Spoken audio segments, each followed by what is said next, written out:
1. And we're live here in Winnipeg for Summit 6. Welcome, everybody. Woo. My name is Gloria Tom. I am the lead for Manitoba for Startup TNT. And I'm Tim Lin, the co-founder of Startup TNT. Yeah, absolutely. Welcome. Jesse, what's going on in Saskatchewan?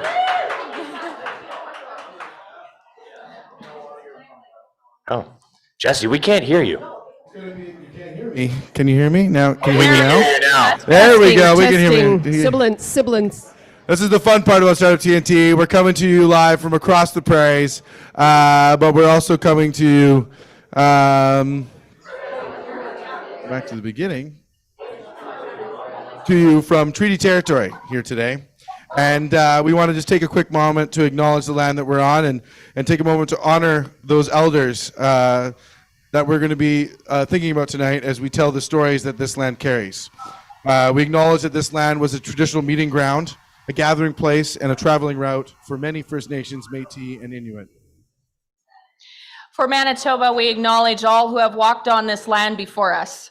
In Manitoba, Startup TNT acknowledges that we are gathered on ancestral lands. Treaty 1 territory, traditional territory of the Anishinaabe, Cree, Ojibwe, Dakota, and Dene peoples, and on the national homeland of the Red River Métis. We aim to create a safe space for all Indigenous communities at TNT, and tonight we honor their mission to gather the community and share our stories. And storytelling's been a part of this land for generations, and I have a lot of good ones from my Indigenous friends. We've got a lot of amazing stories from the great province of Saskatchewan. Woo!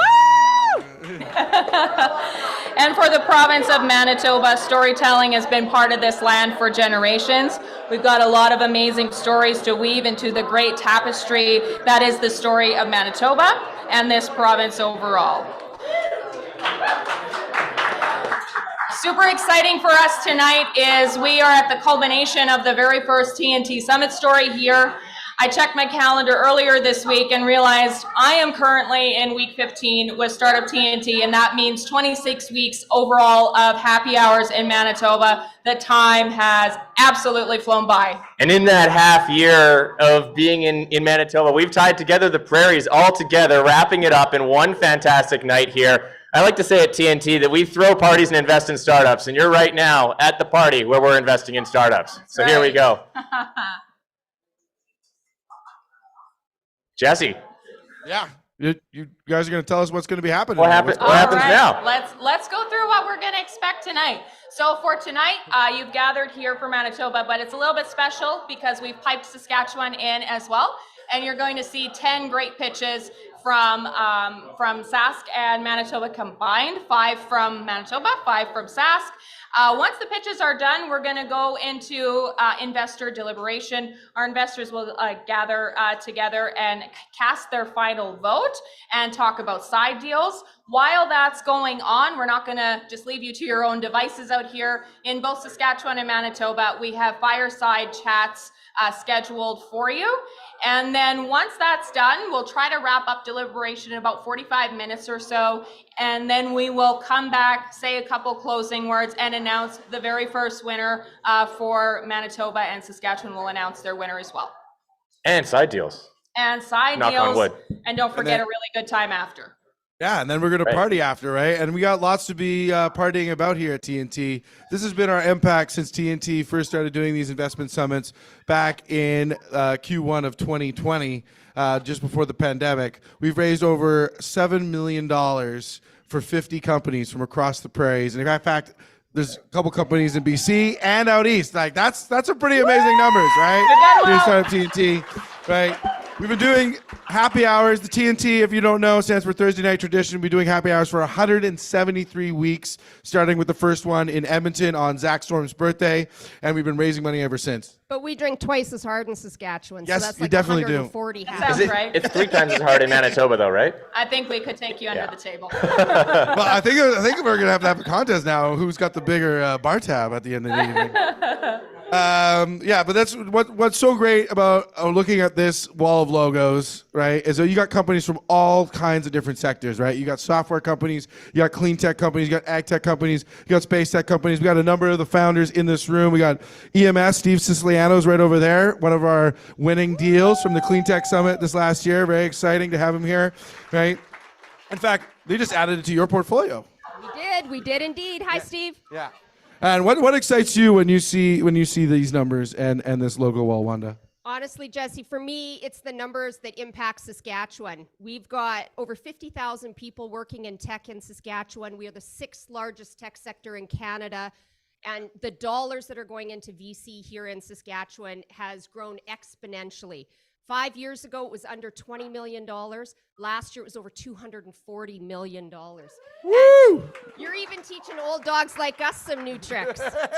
Well, I'm happy I get to learn from you and teach you some new things at the same time. And we're really excited to hopefully get those numbers going up even higher over in Manitoba as well, because I know they want to see some more venture capital going there. So why don't you tell us a little bit more about how we're able to make the summit so successful, Gloria?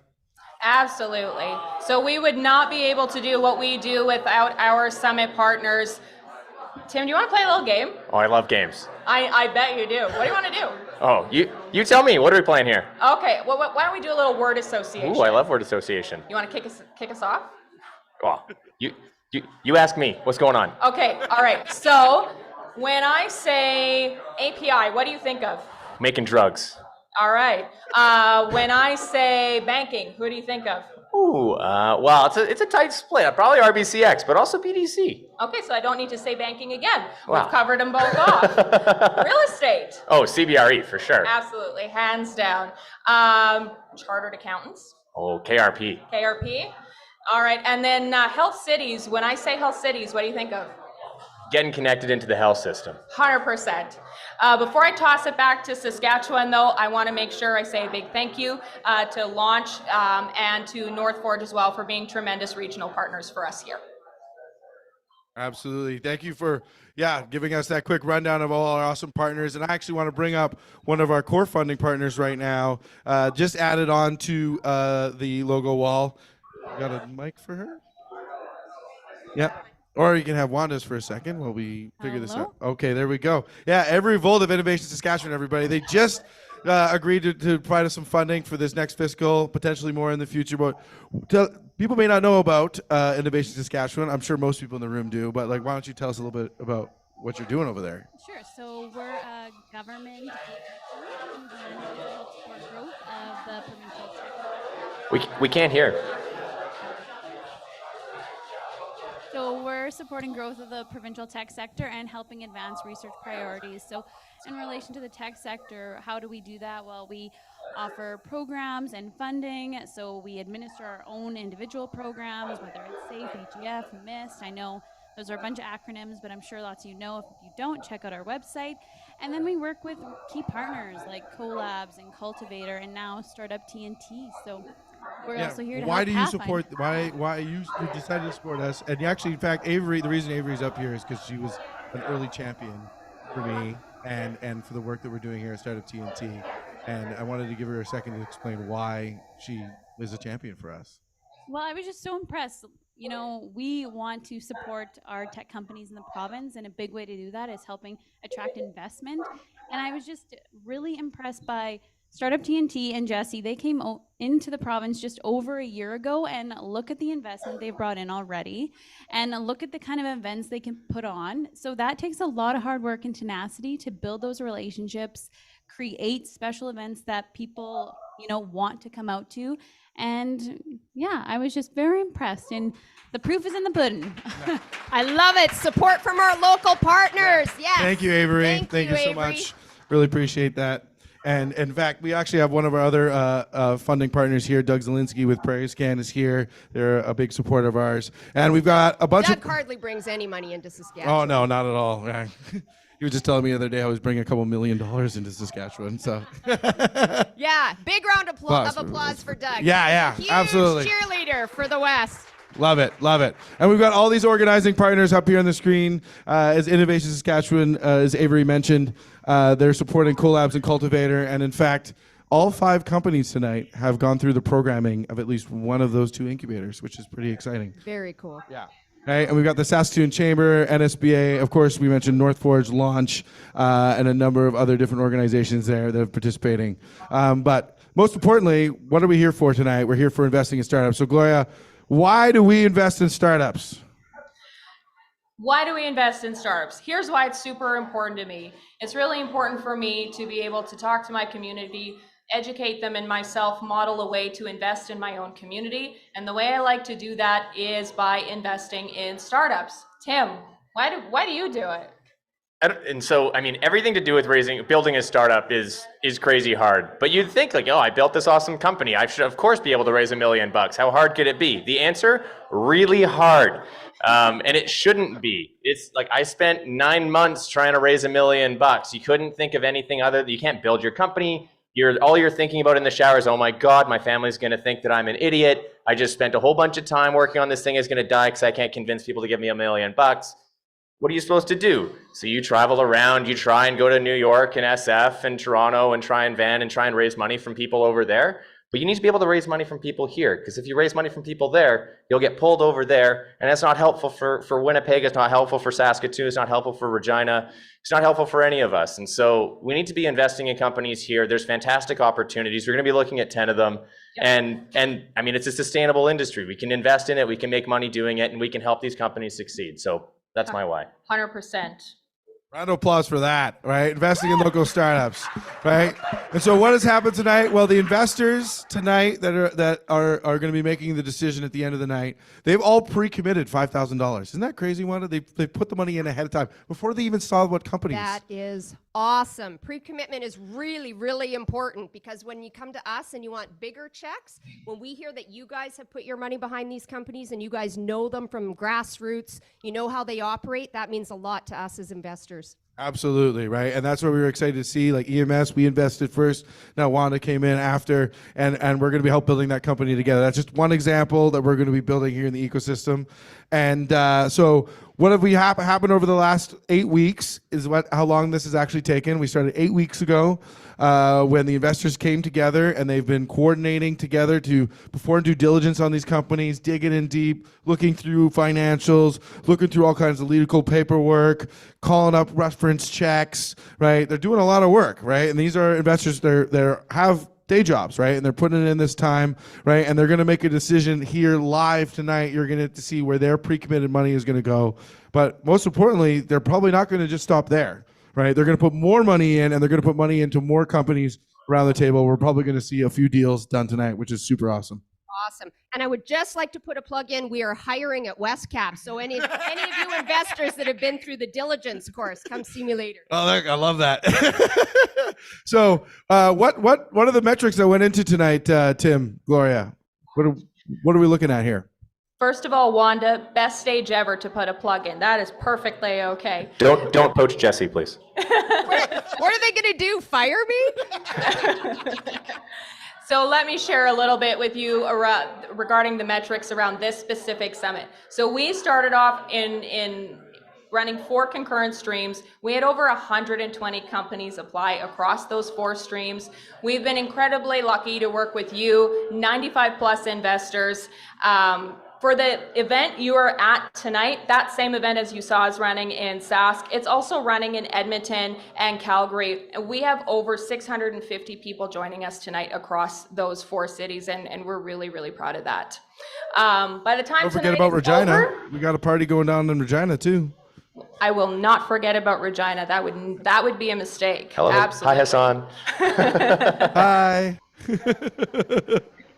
The biggest deal for tonight, though, is by the time tonight is over, just looking at all of the investors in the room tonight, you will have raised over $1 million for startups in Alberta, Sask, and Manitoba overall. Woo! Yeah. Yeah. Raising over $1 million live on TV. Love it. Right, and who's doing this investing, you might ask? Well, these are some of the names of the people who have put themselves out there to say, hey, I'm investing in startups. A number of them are here in the room tonight. I'm sure, Wanda, you recognize some of the names up on that list, right? Yep. Yeah. Yep. It's a Longtime community members, good supporters. Yeah, Yeah. right. And who are these people? You might ask. Like, what have they done? Well, they're business owners. They're exited entrepreneurs. They're young professionals. They're family offices. They're believers in our local startups. Right. They're people with networks that open doors for companies. Absolutely. And they're Top Gun Air Force pilots that fly jets. Right. Yeah, where? That's Hassan down in Regina. Right. If you haven't seen his Remembrance Day 5-Minute Friday, you should definitely check that one out. It was really good.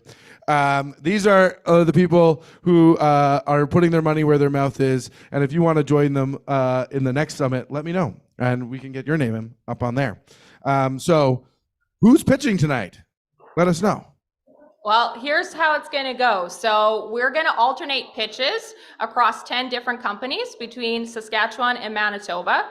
We're actually going to lead off the night. And I just want to make sure that we have our first Q&A, our first presenter ready to go, because our first presenter is actually joining us virtually. So if we could bring Cody Tarrant, Principal of Assurance and Advisory Services for KRP, up to the screen. There he is. I see you. Welcome, Cody. Thank you so much for being here. I'll pass it off to you in just 1 second. Our first Q&A investor tonight is Liz Marr, and I know she's here and on standby. But Cody, welcome. Take a minute to tell us about KRP. Yeah, thanks very much. And Tim, good to see you again. You made the trip down. Next year, maybe we'll carpool, see if we can make this work so we can be in person. It was me and my dog. It was fun. Yeah, well, that's okay. It's fine. That's fine. So I'm good with dogs, like them. So, a bit about KRP. So we're actually the largest independent firm in Alberta, and we are based out of Edmonton. But we work with clients all across the country. We love working with clients, especially in the TNT space. We've been a proud partner for a few years. And continue to look forward to these events down the line, and next year do my best to be in person. So, we're like working in areas like right now in crypto, we're doing lots of work, artificial intelligence. We're really loving working with clients in those sectors, from small startups like maybe we're going to see today out to public reporting companies. So we do really have a broad range. We also have, more of the traditional routes and things like agriculture and farming. And we have really great tax teams that put in a lot of work with our farm clients. And partners, one of our partners in our office even has cattle. So we have, a really diverse group of people that are working here at the office. And, I stopped and I started thinking about that, and I went, like farming, artificial intelligence, and agriculture, like this could not be a better fit to be introducing the first pitch tonight, which is Chris over at TheoryMesh. So Chris, I hope you're ready to go. The stage is yours. I see him. Here he comes. Thank you, Cody. Really appreciate that. Everybody. Thank you. It's gonna be a great night. And just one last word. So just so everybody knows, we're starting off with somebody like Cody introducing the company. Company's going to be pitching. Liz is going to be asking a few questions for a couple minutes, and then we'll flip it over to Saskatchewan. They'll do the same process, flip back over to us, rinse, wash, repeat 10 times, and then we'll go out and decide who wins the money. Here we go. After you. Thanks, Do Tim. you have the clicker? I have the clicker. Good to Yeah, go. I do have a clicker. Well, thanks, Cody, for the introduction. Is everybody excited to be here tonight? It's Manitoba's first, so that's awesome. I think I go down in history as Manitoba's first presenter at Manitoba's first TNT Summit, so no matter what happens tonight, I win. My name is Chris Brunio. I'm the CEO and co-founder of TheoryMesh. And at TheoryMesh, we're going to digitize the food supply chain. And you may ask, why do we care about digitizing the food supply chain? So in the world today, we see a lot of different things happening. Everybody's heard of E. coli and lettuce, I'm pretty sure. Everybody knows somebody with a food allergy or has a food allergy. So all these things affect us every day. It's very personal about these different things that happen with food. But in the global sense, we see sustainability, traceability, government regulation, all these things coming in to affect our food supply, and consumers more and more want to know that their food is safe and want to see that it's sustainable. So we're kind of at this convergence point where a lot of stuff is happening at the same time that's affecting the food system. Now there's a big challenge. The food system is super disconnected. So if you are you pick up a package in a store and say, where did this come from? It's actually almost impossible to find out what's behind it. So you got farms, you got food processors, you got packaging, you got retail. Being able to connect the dots across that today is nearly impossible. And I know there are a lot of people in the food industry watching in Manitoba and Saskatchewan, so hopefully you guys all feel the same way about that. But at TheoryMesh, what we've done is we've built a software as a service-based platform that integrates data from farms to food processors right through to the consumers. So we are able to give farmers easy to use tools to capture that data, food processors tools to be able to run their production lines, do things like apply machine learning to make sure that they can optimize that, and give them instant reporting on traceability. And for consumers, we'll share that information through a web portal and through QR codes, implementing blockchain all along the way.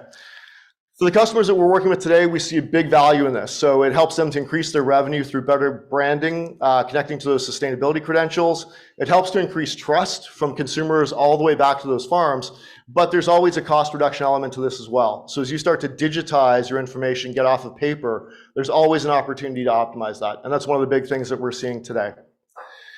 When we then look at the market, in the US, we know that there's traceability laws coming into effect today. We know that sustainability is a big piece. So the overall software market for this in North America is about $2.8 billion today and growing quickly. We're gonna go after some specialized areas like certified products, and companies are really focused on driving transparency and sustainability. So we're targeting about a $10 million annual recurring revenue in the next 3 years. Nope, clicker's slow. There we go. Competition in the space, again, like the space itself, it's very fragmented. So we're trying to work across all of these different areas, trying to bring together the data to actually have real sustainability and digitalization, where we're competing against companies that are very siloed. And strangely enough, our biggest competitor is paper and spreadsheets. So every food company I've walked into, the majority of their data is on paper or in a spreadsheet. So it's an area that we're gonna help to kind of get people off of those tools and into a real digital system.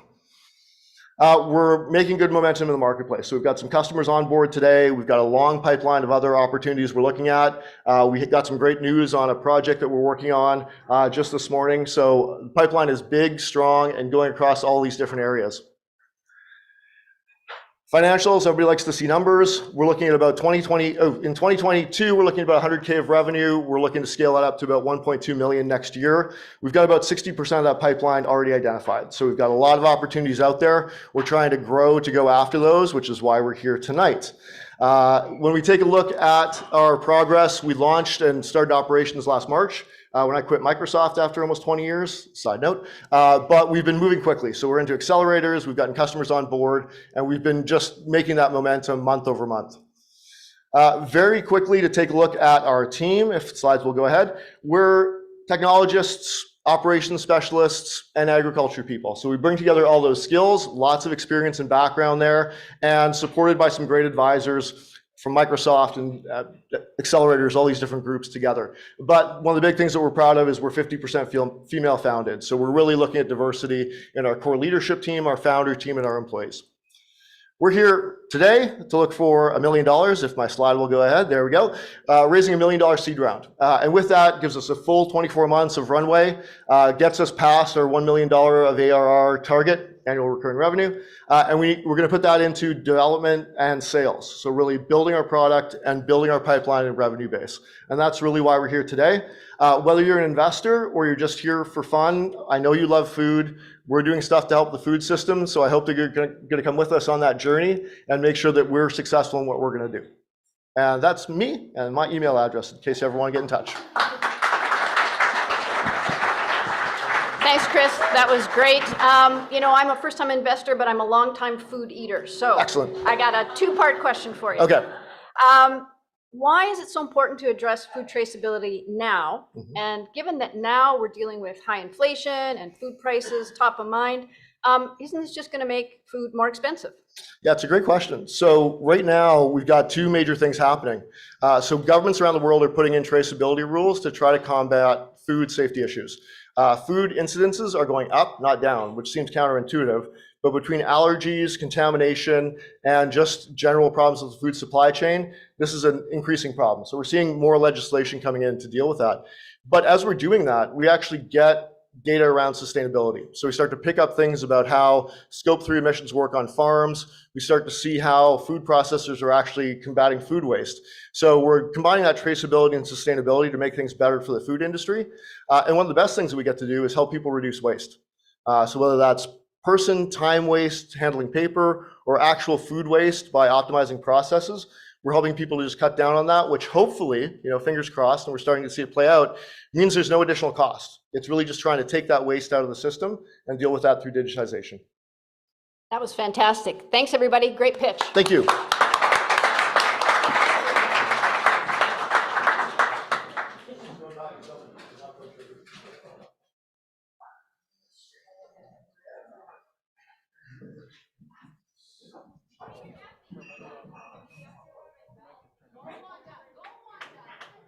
I'd like to talk to you all about Golden Opportunities Fund and your RSP investments because I'm sick of being on the road, people. Go make your RSP Sorry. Are we up? Yeah. Oh, okay. Oh, sorry. Okay. All right, ladies and gentlemen, get ready for it. We are going to introduce the lawyer to the stars, the lawyer to early stage companies in Saskatchewan, Mr. Joe Gill. Woo! There he is, best dressed lawyer in Saskatchewan. Hey, Joe, how are you? Oh, we're gonna share this. There we go. Hey, I've never got an intro that nice, and it's even better because I actually won. My life achievement was completed earlier this year. I won an award with Wanda's name on it, so it was great. Also, shout out to Sean Moen in the back, the OG of that award, who is much better than me. Who makes beer? I don't. But he's a reformed lawyer, so that's what happens later on. Oh, we got two mics on this and whatnot. So for those who don't know me, I'm Joe Gill, the tech lead and partner with McKercher LLP, the premier tech law firm for founders that want to grow, scale, and exit. Again, on a serious note, really happy to be among a lot of the clients and the founders here tonight. And best of luck to the finalists. It's been a real pleasure watching so many of the companies kind of grow and scale along the way. I'll get the pleasure of introducing one of those individuals in a second, but it's been a long time since I got a plug spot, and I haven't done a quote in a while, and as everybody knows, I used to do these Game of Thrones quotes, and it drove everybody nuts, so I got a better one for everybody tonight. So I want to tell you all something you already know. The world ain't all sunshine and rainbows. It's a mean and nasty place, and it will bring you to your knees and keep you there if you let it. Nobody is going to hit as hard as life. But it ain't about how hard you can hit. It's about how hard you can get hit and keep moving. How much you can take and keep moving. And that's how winning is done. And on that point, somebody who knows how winning is done, it's my pleasure to bring up the co-founder and CTO of Rivercity Innovations, Lance Pitka. Lance is going to talk to you about the amazing work that RCI has done with RUNNR Technologies, with amazing clients like the French Space Agency, and just the crazy journey they've been on. So with that, Lance, turn it over to you. Joe. Oh, thank you very much, Joe. I mean, looking dapper as always, and that was quite the introduction. Not quite runner. So oh, there we go. I was going to start with RUNNR for you guys, but.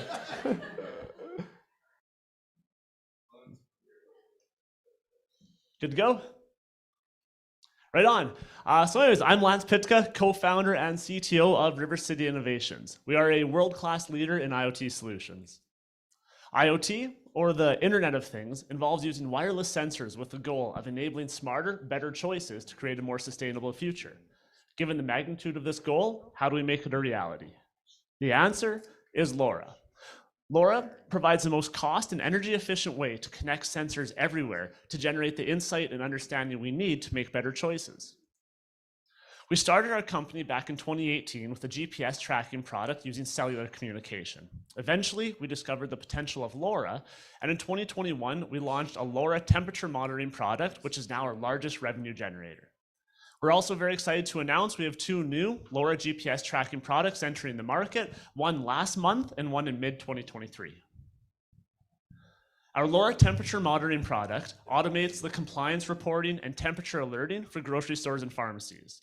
Without our solution, these tasks take a lot of manual employee time and lead to expensive product losses. Our customers typically see a positive ROI in the first 7 months of operation from the saved staff time alone. Our proprietary lower temperature sensor has a 10-year battery life, can transmit over 20 kilometers, and is very small. These properties have given us a competitive edge in the market and have helped us scale globally. We are already actively selling in Canada, the US, and Spain. The total addressable market in these 3 countries for grocery and pharmacy alone is about $1.8 billion. And although grocery and pharmacy are currently our largest customers, we're already actively selling in cold chain delivery, butcher shops, as well as cold storage warehouses. And the global cold chain monitoring industry is expected to reach $26 billion by 2027. Our latest product released just last month is the Lynx. It's a tiny, affordable LoRa GPS tracker with global coverage on the helium market. It's designed for bikes, pets, and other small assets. Released later in 2023 is the RKX. It's a revolutionary industrial LoRa GPS tracker with satellite backfall. It has the longest battery life of any satellite tracker on the market at over 10 years and is sold primarily to logistics and transportation companies operating in remote areas. With this product, we've partnered with a company called Kineas. They're a subsidiary of the French Space Agency, and they have a sales team dedicated to selling and promoting this product. Due to our rapid growth in cold chain monitoring, however, we've decided to only look for distributors and license these products to other companies for sales, thereby freeing up our internal resources to focus on cold chain. Our business model involves the upfront sale of hardware, where we make an average of 60 to 70% margin. All of our hardware uses our software, which generates either monthly or annual SaaS revenue. And due to our expertise in hardware design and manufacturing, we also accept development contracts in these fields. This year, we're expected to reach 1.1 million in revenue. Next year, we're forecasting 2.5 million, and in 2024, 5.5 million, with 2 million ARR by the end of that year. Right now, we're currently raising a $600,000 bridge round of financing. This is to scale up our sales team and help drive sales to reach a positive EBIT by mid next year.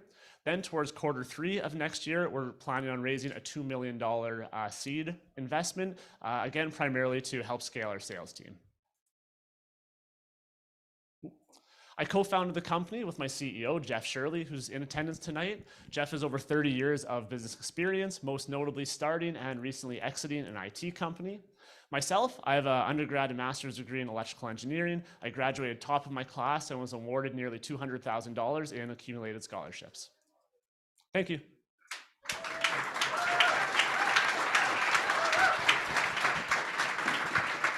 All right, I need to do a little bit of disclosure here. I am not only a customer of Rivercity Innovations, I also bought into the company, so full disclosure. I put Lance and Jeff in the hot seat at least once a week, so we're gonna invite Aaron up here to do a bit of Q&A. Good luck, buddy. Thank you, yes, you've asked me enough questions already lately.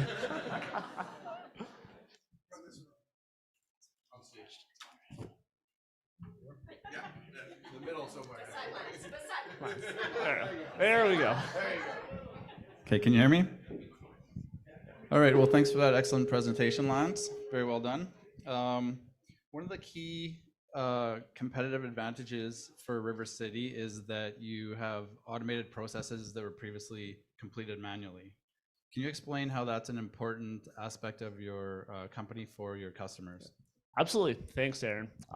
So like I said, we're automating some manual processes. So right now, especially for grocery stores, they're having problems, much like the rest of the industry, big staffing shortages, staff cost more money, and food costs more money, so losses therefore costing more as well. So our product helps alleviate all these pain points for grocery stores. And further around the automation, so just recently the FDA announced the Food Safety Modernization Act, where by 2026 they're mandating the automated compliance logs and temperature logs of food from farm to store. So we're also looking on capitalizing on this new legislation, primarily starting with the cold chain delivery monitoring. Perfect. Well, it's exciting for us as TNT investors to see companies such as yourself kind of coming from that infant stages and moving to sort of growth across the globe. And obviously there's been a lot of activity and a lot of growth in Rivercity since you probably started in that infant stage maybe 3 years ago, something like that. So I'm just kind of wondering if you'd be able to give us an update on your current traction and where you think think things might go in the next several years? Absolutely. So this comes at a very great time. We've had fantastic traction, especially over the past few months with cold chain.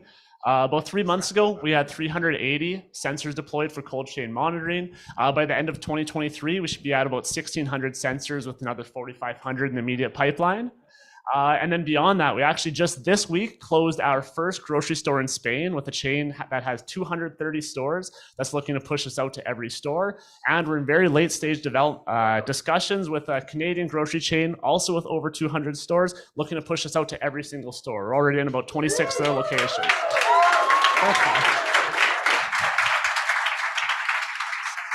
Well, that's excellent. Well, thanks very much for your presentation. This was a great discussion, and good luck going forward tonight.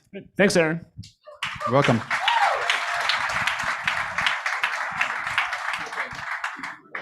Okay, so we're going to come back to Manitoba now. So the next presenter up will be Ms. Jackie Romans, Vice President of Relationship Management at RBCX. Come on up, Jackie. I'm going to chat with you for a minute. And while Jackie's coming up, Dan Lambert, if you could be prepared to do Q&A for the next company, that would be perfect. Do you need me to pull it down a little bit? Last time I was stepping on my tippy toes, so very happy not to do that again today. Welcome, Jackie. How's it going? It's good. Yeah, great to be here tonight. Holy, what a great time. So first couple pitches is kicked us off on the right note, let me tell you. So. I think so too. Tell us a little bit about RBCX, and then we'll have you introduce the next company. Yeah, so I'm privileged to be here today and sharing with you RBCX. So this is RBC's tech and innovation platform that supports tech companies from ideation to IPO and beyond.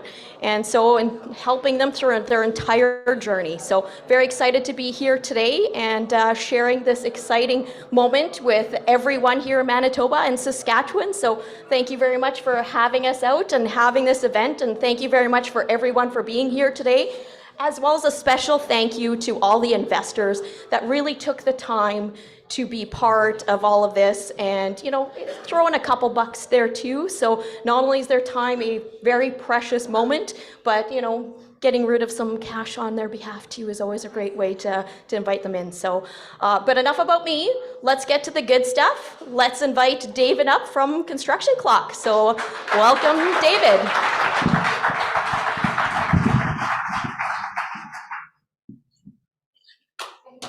How we doing?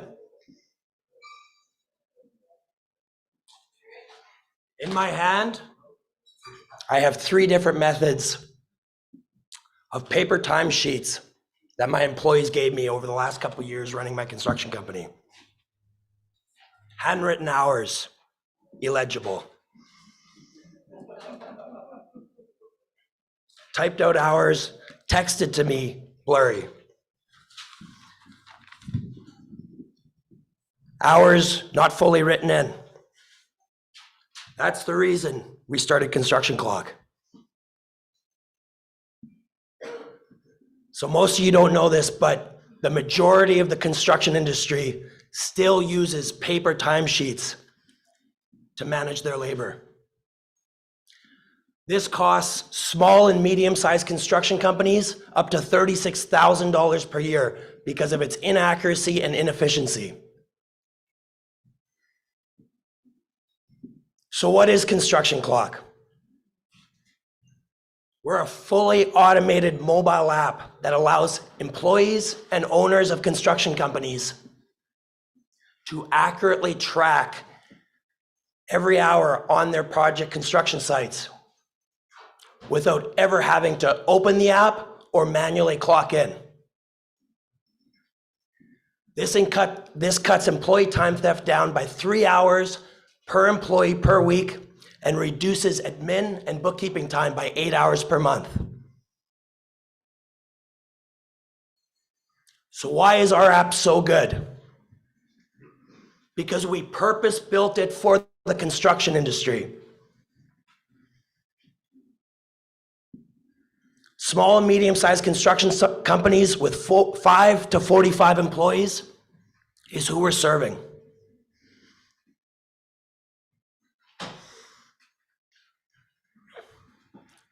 So when we built this app, we went to Manitoba construction companies and asked them to try it. After a few weeks of using it, this was their response. This is going to change the game. This will allow me to focus more on my business. There's no other app like it. So how big is the market for an app like this? In Canada and the US, there's 892,000 construction companies with 5 to 45 employees. They employ 9.9 million people. We feel there's a market for this.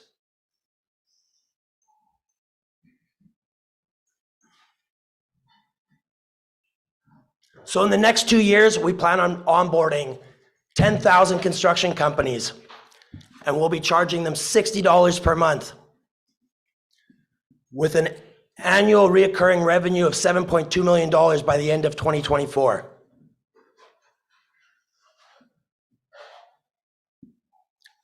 So our competition is focused on building time tracking for every industry, while Construction Clock has built an app that's focused solely on the construction industry. While they're building apps that focus on manual entry, we've built an app that's fully automated. This is how fast we're moving.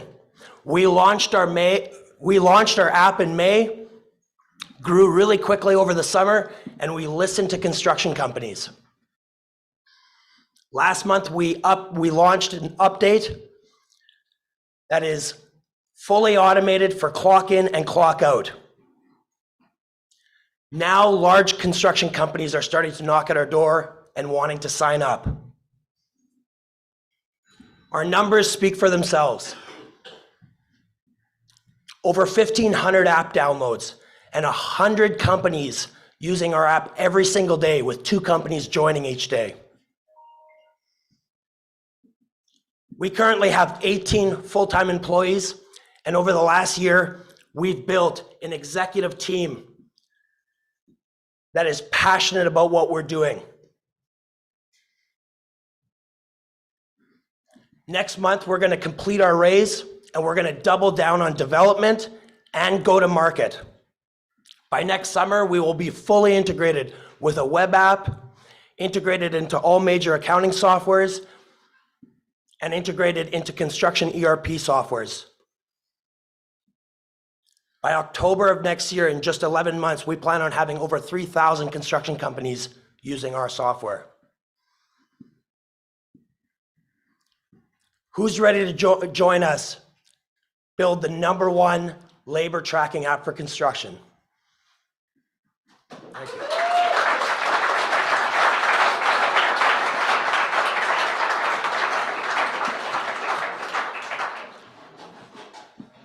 Well, I really like you guys, so just a couple questions for you. So 2 to 3 things you think you need help with at this point in time? Yeah, so our goal is to figure out all the friction points between having companies that are using paper timesheets move over to us. Since we're a newer company, we haven't figured out all those friction points on how to have a smooth transition, so that's the biggest one. The second one is our go-to-market strategy, especially in the US, where there's 10 times the construction companies that are here. So executing a good go-to-market strategy in the US. And third is finding a really senior back-end developer in Winnipeg that wants to join a startup company. Those are the 3 things that we're working on right now. So as a final word to investors, why invest now? You want to invest now because we have proved out that there's a demand for our product and we're about to take off. And if you wait until we prove ourselves out, it'll be too late. Now's the time to invest in us. Excellent pitch. Good job.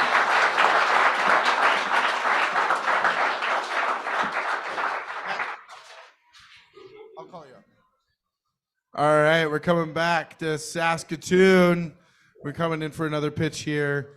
in the land of the living skies. And yeah, we're very excited to be talking a little bit about what's going on here in Saskatoon with our friends over at Sharita and SK Startup Institute. I'm going to invite up Stefan O'Reilly to come to the stage at the top.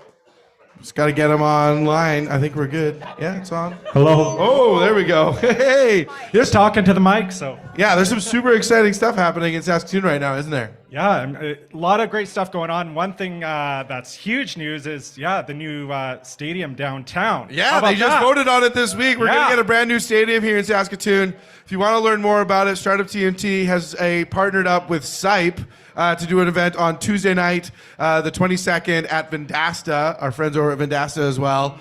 So join us for that. Just check that out on the SIPE website, sipe.ca. But we're here to talk about Sharita and what you're doing. You got some just exciting changes that just came up. We have the SK Startup Institute that got started, right? Yeah, absolutely. So in case some of you are unfamiliar, SAS Startup Institute is an entrepreneurship program formerly known as Square One, so maybe you know it as that. So it is delivered by Sharita, funded by Prairie's Can, so shout out to Doug in the house. Woo, Doug, sponsoring startup, all kinds of stuff. Sponsors TNT, sponsors Sharita with SK Startup Institute. Gotta love that, all that work that Prairie's Can does. Absolutely. So SAS Startup Institute is an entrepreneurship program that serves all entrepreneurs in all industries across Saskatchewan. So we're here to support you whether you're at startup, growth, or even just in the operational phase. We have a great team of people willing to assist you, and thanks to Prairie's Can, basically all of our services are free. So it doesn't hurt. Reach out. Free services. I love free. Free's the best, right? Yeah, it is the best. Yeah, right? Absolutely. So we love connecting with entrepreneurs in all types of industries. So I'd love to say hello if we get a chance tonight. But I'm super pumped to be here with you, but also to introduce our who's up next? What's coming up next, Stefan? So up next we have RUNNR.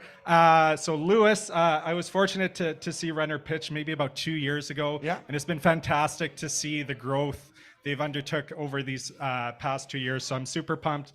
Lewis, come on up. Yeah. Give it up for him, everyone. Yeah, from a top 20 in a previous summit to top 5 here today. Give it up for RUNNR.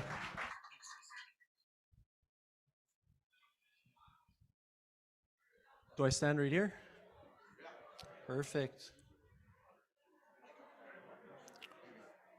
Equipment downtime costs companies $120 billion every single year.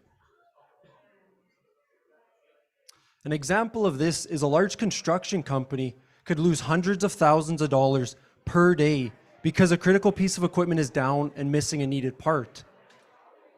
This part could be as simple as this $2 bolt right here.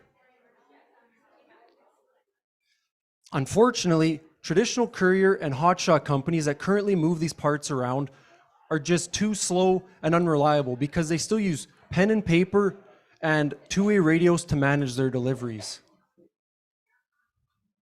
Hi, I'm Louis Cola, the co-founder and CEO of RUNNR, and unlike traditional courier and hotshot companies, we have a digital platform that makes scheduling, managing, and tracking deliveries easy. This helps us ensure that we get the right parts to the right place at the right time. Our platform and network of professional drivers has already allowed us to complete over 36,000 deliveries in just 2 short years. As well, we're growing at 20% month over month, and we are excited to announce that we have successfully launched in our second market this week, that being Regina, and we already have deliveries scheduled for next week. The main driver of our success has been the relationships we've built with our customers. These are both national and international organizations. In fact, our customers love us so much that 99% of them come back month over month and continue to use our delivery services. And for each delivery that they schedule through our platform, we charge them a delivery fee. These relationships that we've been building has already allowed us to begin conversations with these organizations about expanding and servicing multiple of their locations across Western Canada. The revenue potential of servicing all the locations of just these 3 dealership groups right here would be over $430,000 in monthly revenue alone.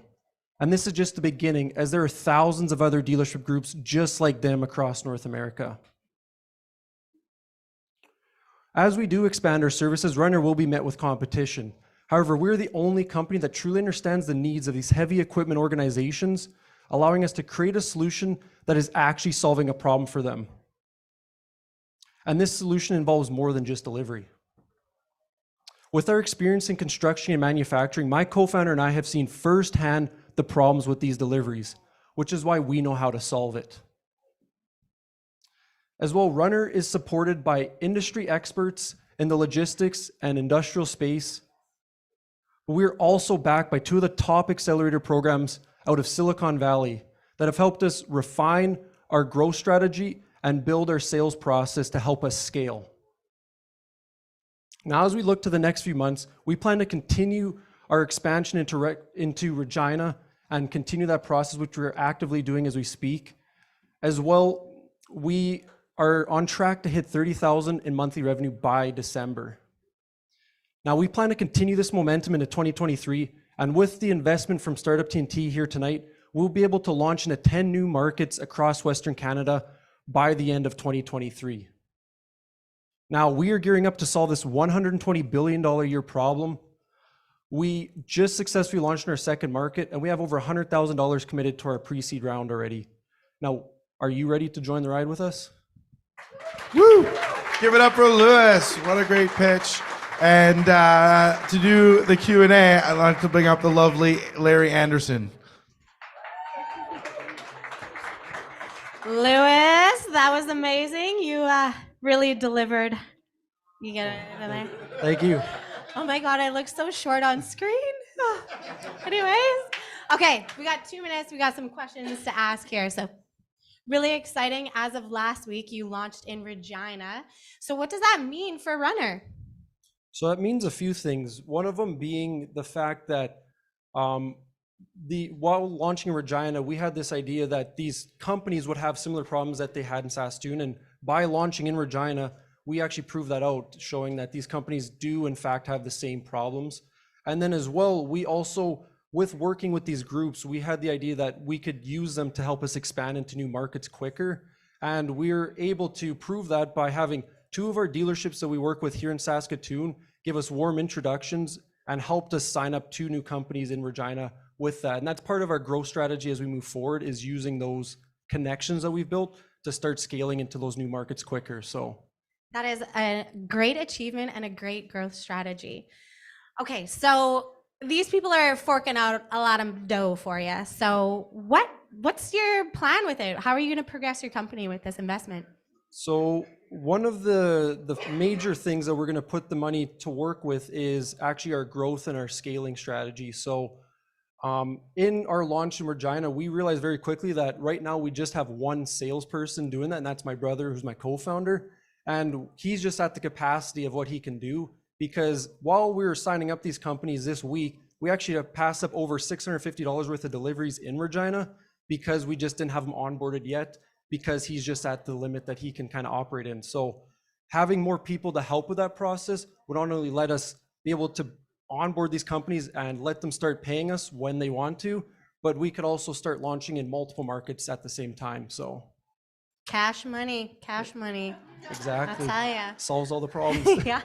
Okay, one last question. So how do you plan to continue to fundraise after Startup TNT? Yeah, so being a part of these accelerator programs, we were able to actually make connections not only in Canada with potential investors, but as well out of Silicon Valley. So we've been in contact with some of those investors, and based on how things go tonight, we plan to continue the conversation with them and help with those connections, help close our round as quick as possible. So hell yeah, good job, Lewis. Thank you.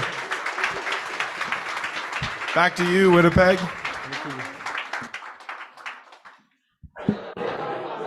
Back to us, and back to Jackie, actually. We're coming up. We're up almost at the halfway mark here. I'd like to say I love the energy in the room. You guys have started to chat up. This is fantastic. Don't feel like this is a movie theater. This is all good. This is perfect. Jackie, what do we have coming on next? So we have Div with FleetHunt. Thank you.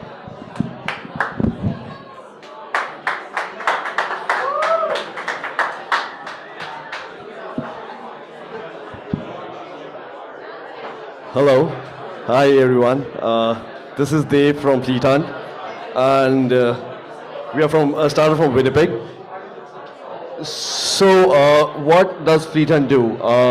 Long time ago, we saw that there's a huge void within the industry of people managing vehicles, how to manage their employees, how to manage their documents, and then suddenly the compliance issues were coming in within the fleet industry.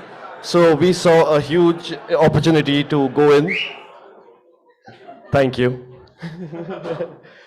So what does FleetHunt do? So this is a one-stop solution for all the compliance and asset management issues any asset manager or asset owner or a fleet owner might have. How do we do it? We have 3 products, ELD, a dash camera, and an asset tracking device. All of these 3 are IoT devices. So what ELD does? Back in 2019, the US government launched an ELD platform, which is called the Electronic Logging Device. What it does is manages the hours of service of a driver so that the driver doesn't drive more on the road and he's safer. Canada has now brought in this law and it's going to be live from next year. So we have this platform developed and we will be filing for a certification this month. So probably we'll get the ELD mandate for the Canadian mandate. The other thing, we have a dash camera. We have a very smart dual-facing dash cam which tells how the driver is driving, whether he's on a phone, whether he's harsh braking, or like, and this smart camera auto records events and sends it to the owners or the managers of any incident that happened. And then we have asset tracking. So asset tracking are basically devices that help managers manage their assets. Trailers are a very expensive product for any fleet company. So, and we saw earlier that there was a huge loss of trailers. They were getting robbed, stolen from yards, or they were being mishandled. So asset tracking is one of the most hits in our company. Like 70% of our products are asset trackers. It's a SaaS-based model, so these are monthly charges. We have $23 for the ELD, $35 for the dash cam, and $15 for the asset tracking. We are not a hardware company, so we sell all the hardware upfront, and we just provide the technology behind it. So talking about the market and traction, the global telematics industry is like $320 billion. The ELD market alone is bound to go to $16 billion. Our average sales cycle is pretty good. It's 9.5 days, which we want to bring down. The average deal size is about $5,000. The CAGR for this industry is like 14%, which is pretty good, I think, for the industry. How our traction looks like, 81.5% of our clients that come onto our platform are from referrals. That says huge about our product, and it's a huge hit for our clients. These are not a forecast, these are like our past revenues. We have been growing double digits year on year. Last year we crossed 1.3 mil, and this year we are about we are closing at more than 2.1 mil. So yeah, we are present globally. We are in Canada. We just launched in US. For the other part, we are trying to develop a market for white labeling, where we don't supply hardware, but we give technology as a service to other asset companies to manage their assets. This was basically done to test the platform, and I think we have a pretty solid platform to now launch globally too. This is our awesome team. Harman this is his second company. Rahul is, I think, here somewhere. He's always working. He takes care of all the clients here in Canada. CTO, Amit, he's the brains behind our technology, and this is me. I just graduated last year from University of Manitoba from my MBA program, and I have a couple of classmates over here. So what is the competitive advantage we have? We have an amazing UI UX. When we were presenting in a conference in Toronto, one of the billion-dollar companies came in who is in telematics, and told that we have a really good UI UX. We are planning to file a patent for our UI UX. We have local presence across Canada. So what we have understood, all these trucking companies want a solution of installation on their trucks, because sometimes they don't have people to install those devices. So we offer that. What we have also seen that around 60 to 70% of the market here in Canada is of South Asians in the trucking industry. So we also have developed a 24/7 support center based out of India, which gives them services in Hindi and Punjabi, and of course English too. And then for the SaaS market, we have developed a lot of versatile features. We are asking for 3 million for the next 2 years, 2 million in debt and 1 million in equity. Out of the 1 million, we have raised $200,000. 400 are in pipeline. I think we are closing it next week. And for the debt part, RBCX, we got around $435,000 line of credit, extended up to 3 million under the EDC-backed TEL program. So this is some of the key takeaways. We are an NRC-funded company to raise $200. We have that in the bank account. We are also an AGS-nominated company, Accelerated Growth Services Canada, and currently we have an outstanding order of around 1,200 devices, which we need to fulfill. I don't know what the current figure is. I think it's around 1,500, yeah. So yeah, that's about it. Thank you. Awesome work, Deb. And so of those 1,500 devices, where in the world are those coming from? So basically they're coming from China, US, and US and China. You're global. You're looking for millions of dollars to continue that path. So the devices are coming from there, but the clients are here in Canada. They're here. Yeah. And you have customers already in other places. Yes. Oh, this is amazing. We're running a little short on time, so this is fantastic. You're global. We're killing it. Great work, Dev. Thank you.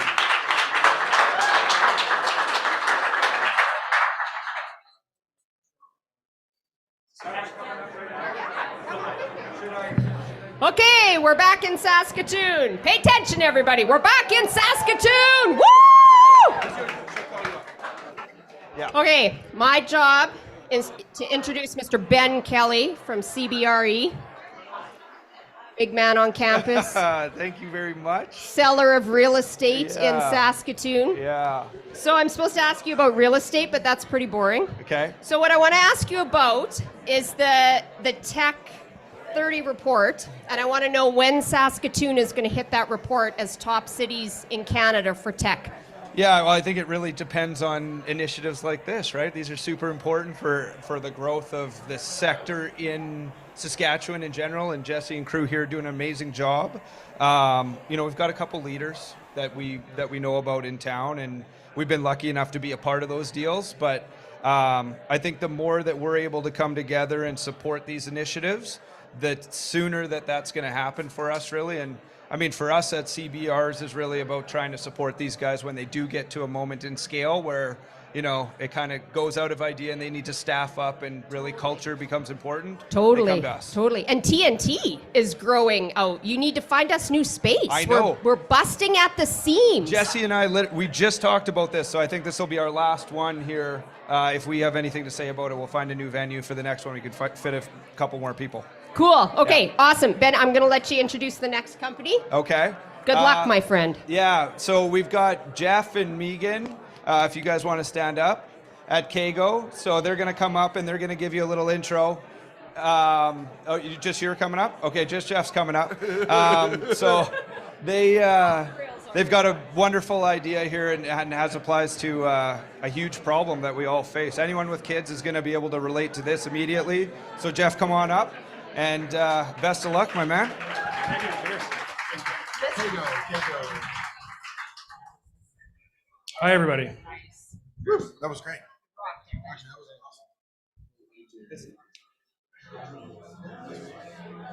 Ready to go? So, back when my co-founder Megan and I were growing up, it was a much different story back then in getting kids from point A to point B. Fast forward that today and things have changed dramatically. Life has become quite complicated for modern families in getting kids from point A to point B. And there's millions of parents just like us, 35 million target families across Canada and the United States.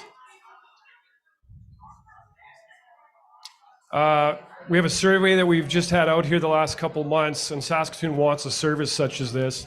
53% of parents surveyed spend 5 to 10 hours a week driving their kids around, and at the moment that's for free, and that's going to change soon.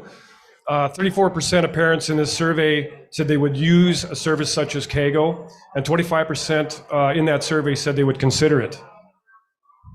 So current options for parents are limited, we all know that. You think, well, maybe I'll put my child in an Uber. It's actually against their terms of service to put an unaccompanied minor in a vehicle. 72% of the people or parents in our survey were unaware of that, And you think, well, why does that matter? There's no insurance with an unaccompanied minor in an Uber. You think, well, I'll put my kids in a taxi. None of us want to do that, but it's occurring. The school boards use them extensively. And there's some spotty low-tech or no-tech hyperlocal solutions in Canada, and there's very few of these actually as well. So with that, introducing KGO, your kids on the go, safe, transparent, flexible, and reliable rides for kids. So our difference is our driver community. It always has been and it always will be. Safety at the center and trust is at our core, and that sets up this unique business model. So back to that driver difference. We onboard these drivers with a third-party screening system. So Sterling does that.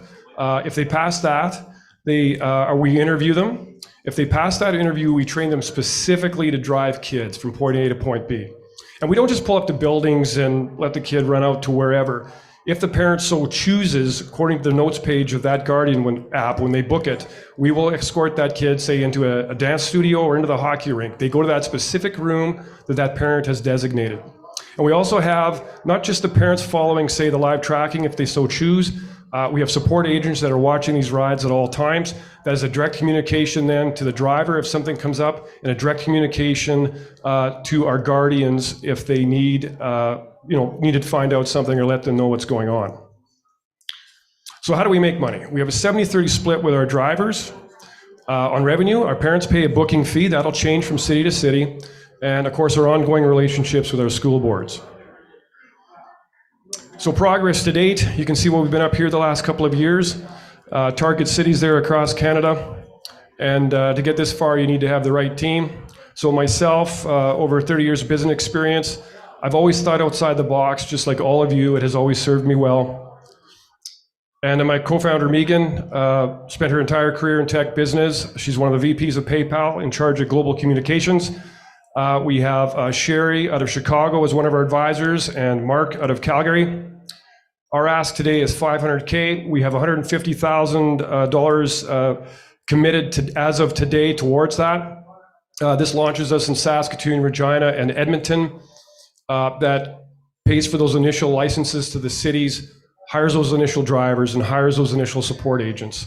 I'd like to thank everybody for listening here tonight. I'd like to thank the TNT team. This has been an amazing experience, and I look forward to that TNT family of investors being involved in this company, and let's grow this thing to what we know it's going to become.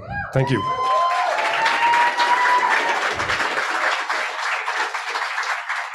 Holy crap, Jeff. This is $1 million idea. How many? No, it's mega times that. Mega times. Yeah. How many of us have spent over $500,000 in our time carpooling our kids around? This is awesome. This is a great idea. Sherry, it's time for the hot seat. Sorry, buddy. I got to put you in the hot seat. That's okay. Great presentation, Jeff. Thank you. So I have a few questions. Yep. First one, what do you think the long-term impact on the community is going to be? Well, that's actually really interesting. We think, well, we got a kid to point A to point B. There's a lot more to that.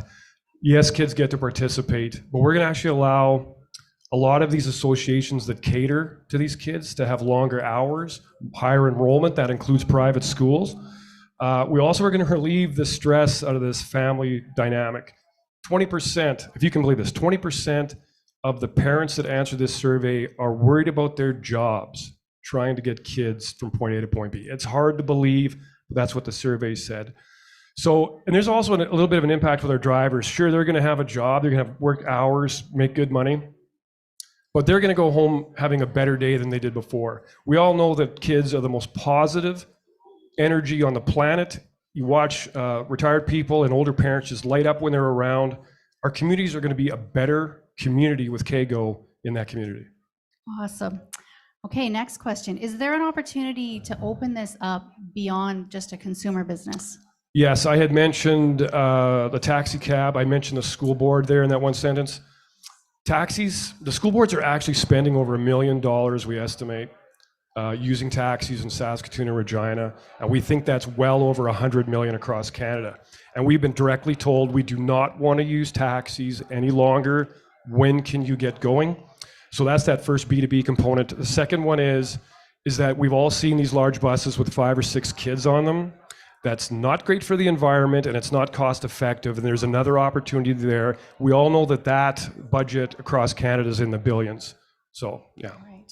I get it. I've had to put my kid in a taxi. Yeah, it's a struggle to accept that, but Okay, one last question. You bet. How are you going to maintain your competitive advantage? well, first off, we don't mind competition. That's okay. But we also know that we're first out of the gate here with this kind of tech. Those hyper spotty local solutions that I talked about, they're a booking based. They are not set up to scale. Our tech is set up to scale as quickly as possible, center to center, and that's been the whole goal the entire time. We also, how would I word this? Actually, I'm going to leave it at that. Sounds amazing. Okay, thank you very much. Thank you. Back to Winnipeg. So funny story, we were just chatting about who the next Q&A investor is to ask the questions of the next company. I'm going, I don't know, I have to check. Turns out it's me, so I'm on deck for it. At this time, I'd like to bring Jason Abbott forward. He's the CEO of this beautiful space that we're lucky to be in, of Launch. I've heard a rumor that, Jason, maybe you have some exciting news to share with us. Gloria, I've got some great news, but before I get to that great news, I knew we put this quote here for a reason. And, I want to compliment all the entrepreneurs who are taking option number 2 and facing everything and 100%. rising. So for that, for all those who this is your first time in Launch, I welcome you. For all of those in Saskatchewan, when you come to Winnipeg, we'll welcome you here too. We've got 3 locations, over 350 members, from startup to enterprise, from chef to lawyer and everything between. You're welcome, and our community loves the interaction. But I do gotta say, the Blue Bombers are really appreciating the home dressing room this weekend. I knew it would go there at some point tonight, it had to. A month ago, I launched an initiative called the Startup Workplace Scholarship, and we had an overwhelming number of applications. So I'm excited to announce our first cohort of Startup Workplace recipients. And we selected 2 this cohort, and Braden from 3Com and Sheila from Suka Designs are our first cohort of Workplace Scholarship. They're receiving 3 months of complimentary space here at Launch Co-working. Enough about Launch and enough about us. I'm here to introduce our next entrepreneur. Clayton Salkeld is going to be coming up here right away. Clayton, come on up while I introduce you. Clayton lives in Winnipeg. He's got 18 years of construction experience. I've seen his signs around all of the communities here in Winnipeg, and so if there's anyone who's going to prove this business as he's about to present, it's this guy right here. Big round of applause for Clayton. Thank you. Hi, everybody. Yeah, it's funny, the Saskatchewan Manitoba dynamic right now. I actually grew up in Saskatchewan, probably spent exactly half my life there and half my life here. So I'm always conflicted when it's a Bomber Rider game. But when we get right back into business here, so I'm the founder of Take Place, and what we're doing in Take Place is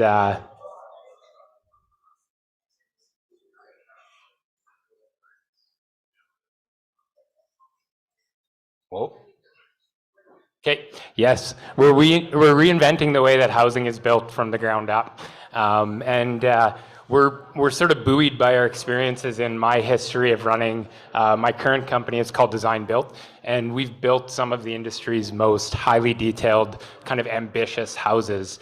And what we've learned from our work in that industry is a really sort of like front row seat to the problem of traditional building methods. And so basically what we've identified is a lack of innovation in the industry. And so we're trying to bring innovation to the industry to up productivity, to see some productivity gains that have been seen in the manufacturing sectors that have never found their way into residential housing. And one of the biggest challenges that we're about to face is a skilled labor shortage. And all of this is just going to get really, really messy, and we're going to see construction costs continue to rise if we don't come up with some really convincing solutions. So our solution is a modular construction platform that's basically built around the idea of perfect. We haven't seen the opportunities to build houses around the idea of perfect because building materials aren't that, or they haven't been that in the past, and we have the opportunity to do that now. So we're leveraging technology to build a house that's a series of components. And so basically, I think the easiest way for everybody to understand the concept is to think of it as the world's biggest piece of IKEA furniture. So all the way from the pile tiles to the countertops, it's a comprehensive system of components where each phase of construction sets the stage for the next phase of construction. So all of these components are showing up at the job site, 100% pre-finished and ready to be assembled by unskilled labor on the job site. So you don't have to be a craftsman to put this thing together. And by being able to avoid the specializations within the construction process, we're seeing our subtrades that are required on a job site drop from 22 subtrades to only 4 subtrades needed on a job site. So you can just imagine the implications of that. So what you start to see in these images is a 4-foot grid that emerges within our system of components. And what that 4-foot grid represents is our opportunity for customization. So in our search for the answer to prefab or modular or evolution within the construction industry, in our search we knew that customization had to be at the root of it. Good housing can't happen without being custom. It has to be able to relate to the job site, and having customization allows us to do that. Or not even job site, the site. It has to accommodate the best views and the worst views, and what the client wants. And so our market traction so far is actually, we haven't done a lot of marketing, but we did put ourselves in 2 different trade shows. Through those trade shows, we garnered 5 pre-orders that have a revenue total of $2.7 million. And so now it's time to make all of this happen. So the business model behind all of this is a business model that's built entirely around the idea of scaling this. So it's supposed to scale all across North America. It's leaving our team of Take Place in the middle as the choreographers of the whole situation, and it's using existing manufacturers to manufacture the components and existing construction companies to assemble on the job site. So scaling becomes not a huge problem. We're projecting that we can manage 50 sales a year with only 12 staff in our office. So the unit economics are also quite convincing. You know, the construction industry has been trying forever to squeeze as much margin as they can out of it, and it's still a relatively low margin industry at 12%, and we're managing to see numbers that are about 3 times higher than that. So we're asking for a $500,000 raise, and most of that's going to go towards the R&D that we need to complete to finish our first 5 builds. We need to ramp up our marketing strategy and hire really team to support the growth that we anticipate. That's it. Thank you, everybody, and thanks TNT for putting us all together. I can switch over. So question for you, Clayton, as you look forward over the next kind of 3 years, what would be 2 or 3 of the biggest needs that you identify for Take Place right now? Yeah, I think some of our biggest needs, like the most immediate, is the final R&D for all the components. So we're talking components in the neighborhood of thousands that we need to kind of detail and get put into shop drawings and get them ready to go. So that's sort of our most immediate need, is getting all that work done. We're well on our way towards completing it, but that's immediate. And then after that, I think one of the biggest things is the supply chain. So a diversified supply chain. It's not that complex of a challenge, but it is one of the things that's going to help us towards sort of really confident scaling. Absolutely. Great answer. Thank you so much, Clayton and Take Place. Back to you, Saskatchewan. Woo! Yeah, back to Saskatchewan. We've got our next sponsor coming up on the online. But real quick, I wanted to identify some really important people tonight because we've got some sponsors that have thrown, like, not only do we have the sponsors that put in money to TNT as an organization, but we also have sponsors that throw in money for the beer tab or the bar tab every time we do this, right? So, like, worried my drink's not gonna fall out. There we go. We're gonna put it over there. So we have some really awesome people that I want to give a quick shout out for. We got Brandon Feedy, Shay Barker, Stephanie Bailey, Tiffany Link Buyoko, Mitch Langen, who's here tonight. I don't know where Mitch is. He's around here somewhere. Adrian Mitchell, Derek Schwab, Eugene Chen, Kevin Peterson, and Harship Kaur, who have all thrown in about over $400 has been thrown in to cover this open bar tab that we're having with awesome drinks from 9 Mile, who's doing samples over there, and Black Fox Distillery, right? Both local here to Saskatchewan. So go check them out, give them some love. And if you want to chip in for the bar tab and get your name thrown out later on in the evening, it's cheers@startuptnt.com. Cheers@startuptnt.com on the EFT, and you'll be able to get your name shout out later on in the evening. So with that, we got Lawrence up on the screen. Lawrence, how you doing? You're coming in to us live. It looks like from San Francisco. Yes, Jesse. where a lot of our startups one day hope to be raising some capital from down in the valley. But BDC, you're all over this country supporting startups. What do you guys do over there at BDC if people don't really know what you guys are up to? Thanks again for having me, Jesse. Excited to be here, and good evening, everyone. Can you hear me? Yeah, we can hear you perfectly great. Perfect. So, you know, my name is Lawrence Zaharia, and I'm a Senior Account Manager with Business Development Bank of Canada, also known as BDC, here in Saskatoon. One of the key areas of focus for BDC is helping tech entrepreneurs grow and scale their businesses by providing non-dilutive growth capital, resources, and advisory services. We come in right after product market acceptance, when there is revenue traction, supporting founders and tech companies to fuel additional growth before the next fundraising round.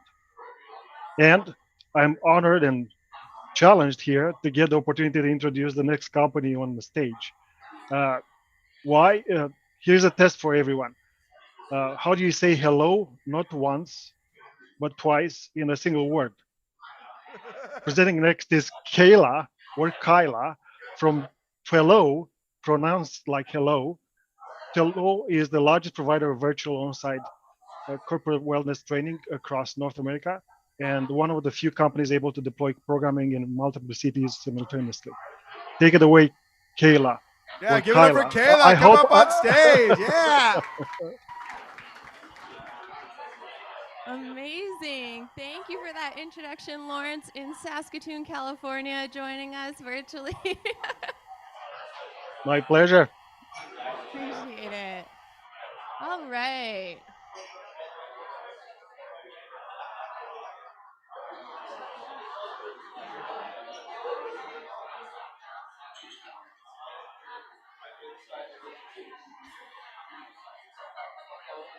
Hi, my name is Kayla Baum. I am the founder of Twello. About 8 years ago, I had a clinical nervous breakdown at my office in front of my boss, which I don't recommend. And despite being in my early 20s, having gone to a fancy little business school and thinking I knew pretty much everything there was to know about the world already, I learned very quickly that my own understanding of mental health and stress management was very, very limited. This is an incredibly expensive problem for employers. Stress-related absences cost employers over $2,100 per employee per year. And this really becomes a problem as employers are trying to understand, how do we add wellness benefits to our offerings? And they're really rushing to the market to find vendors, but they don't know how to vet vendors, and it's a pretty fragmented market. And as one of our clients eloquently put it, usually finding teachers is a nightmare. And that's because it looks a little something like this. Thank you. This is what you're looking at. Let's say you want to add 12 classes to your corporate calendar. You're looking at tons of websites, hundreds of emails back and forth. You're ultimately dealing with 12 vendors, 12 master service agreements, 12 invoices, and really quickly the cost of managing these programs becomes more expensive than the cost of the classes themselves. So for our clients, we're able to come in as far as they know and see. They're working with one vendor, one invoice, and one contract. Our solution has two parts. The first is our proprietary content, a catalog of over 20 classes that we've built up, meditation, nutrition, yoga classes. And then where we really come in is the automation and the technology we've put together to be able to manage and implement these programs at scale, as well as be able to monitor them across the length of their classes and be able to report on things like ROI and feedback from the employees. This is business as usual for us. So our average deal size is around that $3,000 US, and we have a pretty healthy little profit margin in there, even after we account for our technical overhead, as well as our talent, our really, really talented facilitators. As you can see, this mimics the scalability of a classic software model. After we spent about 2 years developing the content, you can see we have over a dozen facilitators teaching these classes in 10 key cities across North America and virtually around the world. In the next couple of years here, you can see nicely our costs fall away from our revenue, and it scales quite nicely. We do have competition in this space. They're mostly managed marketplaces, and what they really lack is the ability to have that continuity across the content. So for your employees, it looks like a different vendor, different company every time. We like to keep the same coach with your company working over the long term. They get to know your employees, you get to know them. It's really continuous. We have found incredible traction with this market business model so far. And so primarily our clients are based in the US, but we have worked with clients across the pond as well. And we're really excited to be able to scale this now. So this is $1 million business when we hit 340 clients. The good news about that is in the last 16 months here, we've brought on about half of that. And so we're doing lead generation at scale. That's what my background is in. And we found a way to push this model forward. So really quickly where we're at, we've been able to accomplish all this with just 3 full-time employees. And we're also really proud that this has been built on inbound marketing alone. So without a dedicated sales team, which is our next hire, we've been able to bring on these clients and really land and expand within their organizations. We are looking to grow Twello aggressively, but also responsibly. As we are currently bootstrapped to this point, we're profitable and we don't carry any debt currently. Our unfair advantage is absolutely our team. My background is a weird combination of meditation, SaaS, and business. And we've been able to bring aboard some of the most talented facilitators in their respective areas to be able to offer that high quality studio level classes to their teams. So people who are much more talented than I am and experts in their space, we're able to pay them twice the market rate, which becomes really attractive for them as facilitators. We are so excited about where we found ourselves now. It is a pleasure to be able to share our business with you. I'm so excited to chat with you later. If you have any questions, this is what really lights me up. Our mission is to serve burnt out, stressed out professionals around the world. Thank you.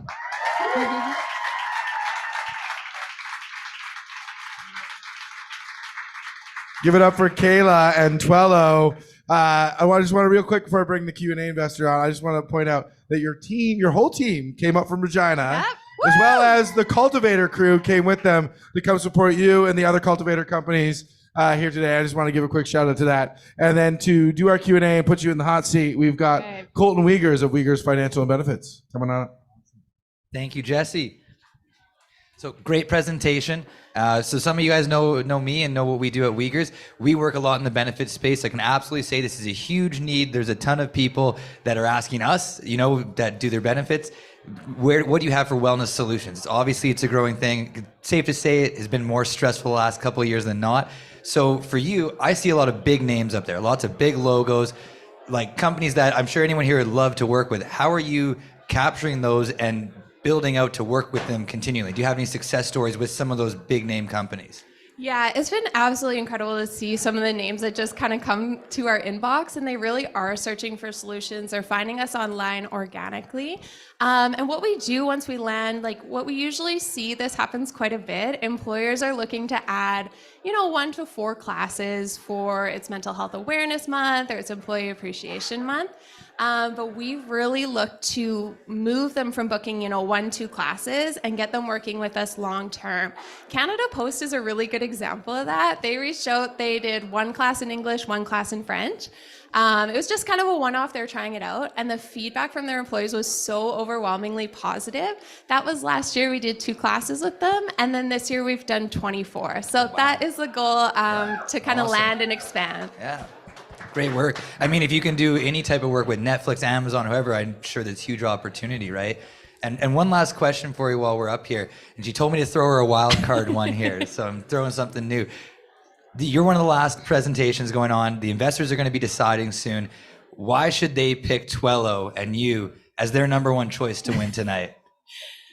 That was a wild card. Yeah, I wasn't prepped for that one. You know what? We're in an absolutely stacked lineup of companies here. When I look around, I feel like these are all very safe investments, and it's so exciting to see this in our province. I used to live in Toronto and I moved home, and so it's good to see it happening right here.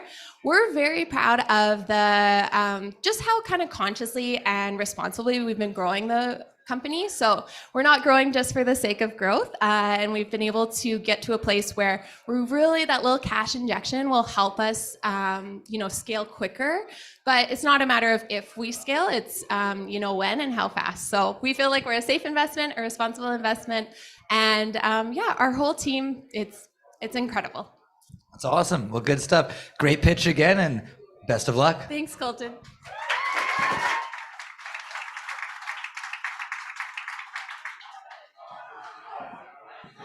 Okay, so we'll take it back to Winnipeg. We've come to company number 5, and I'm not going to say who they are because I have someone else up here to let me do that. It's my pleasure to introduce to you Whitney Moyer. She is the Director of Programs and Communication at North Forge Technology Exchange. And this last company has a really nice connection into North Forge. So Whitney, I'll let you give us a minute or two. Thank you. Thank you, Gloria. I am Whitney. I am the Director of Programs and Communication with North Forge Technology Exchange. So we are an incubator accelerator focused on tech startups, STEM and advanced manufacturing companies, helping from ideation to acceleration and everything in between. We are very excited to say that 4 of the 5 pitches you've heard today from Manitoba have been founders or alumni of their North Forge Founders Program. So we're very excited to see how well our founders are doing, and we're very excited to be a regional partner of Startup TNT. I'm not going to talk a lot about the company I'm going to be introducing because he's going to tell you everything you need to know. So Alan with Delphi Technologies, I'm going to get you up here, and I don't want to spill the beans, but they have just hit a major milestone. I'm going to let you guys see it as it comes out and gets announced. I also don't want to mess up, I won't lie. So Alan Tay with Delphi Technologies, come on up. Good luck.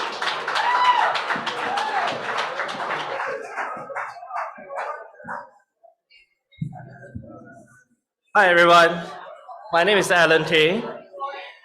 I'm a serial entrepreneur like most of you here in this room. And 2 of which of my previous company I've successfully exited, I realized that there is a problem that we need to solve, which is training capacity.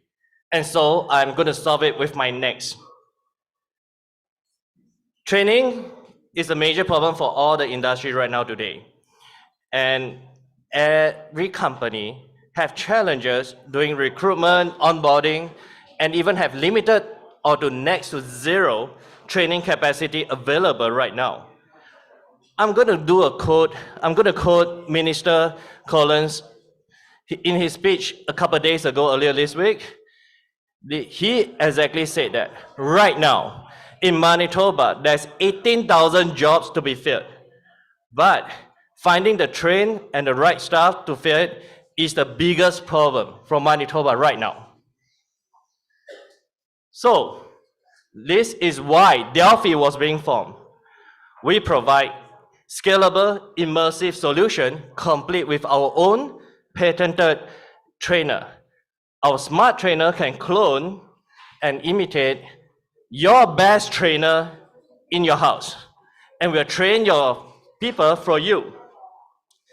The benefit of doing that is that we increase your training capacity by 5 times and reduce your training times by 25%. We can let you train anywhere, anytime, any platform. Apple, Android, it's okay. We have no preference. All you need is a browser. Okay? So what happened is that in the past summer, we did a pilot with sponsored by a defense contractor called Skyline, and we have reached out to 20 remote communities. So from that pilot program we did, we are able to continue now. And yesterday we announced with the grant from Manitoba called the Innovation Growth Program, and also the support that's led by the Sector Council, Manitoba Aerospace, we are now able to train Northern Communities high school students and give them the skill set that they need so that they can end up in a hangar next summer for an internship with the industry leaders like Calm Air, Keewatin Air, Perimeter. That is a big milestone that we hit as well. So we are able to repeat this model now across over to Alberta, British Columbia, Ontario, even into Asia, in Singapore, Malaysia, Thailand. The list goes on because there is a shortage. And so I cannot do all this by myself. I have my team members here with me, some of them, and the executive team comes together with about 100 years of combined experience in aviation, aerospace, and education. We are very honored to have 3 advisors who have advised and coached startup to become unicorn and are exiting the business right now. So we are ready to execute. Over the past 1 year, we have made about $500,000 on revenue, and we have about 2 million or 2.5 million to be fulfilled over the next 12 months. So what we have is we are just starting with the aviation and aerospace industry right now. We have plans to expand over to the global market for the $185 billion workforce training market. We are going to expand into the industry that is healthcare, advanced manufacturing, and commercial space program. So everyone heard sky's the limit. For Delphi, we are only starting with the sky. Are you ready to join us to make training sexy again?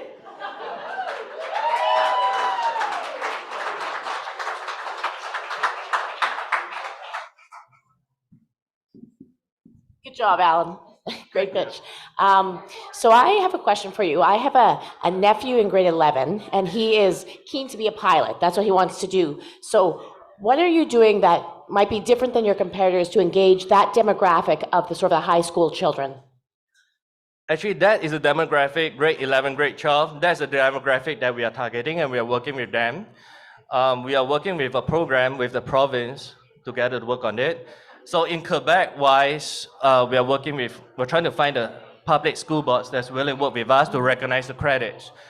Over here in Manitoba, Winnipeg School Division, Frontier School Division has already agreed to that. And we are providing the vocational credits as well. So that is very attractive. I have one thing in Quebec is that we have to to change the language into French. And that is what we have to wait a bit longer. But other English or no requirement for the French one, we will be able to attend to them right away. Perfect, great. Thanks a lot. Great product. No worries. Thank you.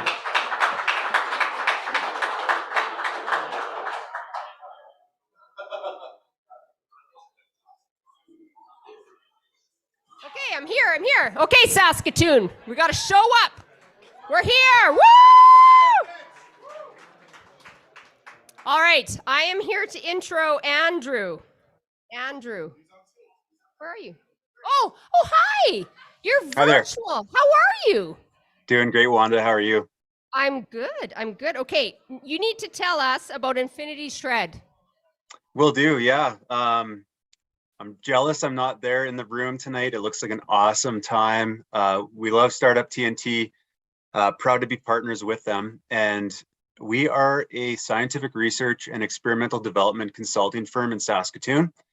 And we're proud to help a number of companies in the ecosystem here essentially get dollars back for work that they're already doing. So that's in short what we do. If you have any interest in that, come and see me sometime or just hit me up and send me a message. I got to tell you, Andrew, thank God for people like you, because a lot of these companies live on Shred. And as investors, that's what we're looking to get us to bridge to the next payroll run sometimes. So thank you for everything you do there. I'm going to let you introduce the next company, which is Sounds an amazing company. I've known them for quite a while here. So take it away, Andrew. Awesome. Yeah. This guy's an awesome person. It's an honor to introduce him. So I have for you guys up next in Saskatoon, the co-founder and CTO of Offstreet, Kyle Smith. Mic check, mic check.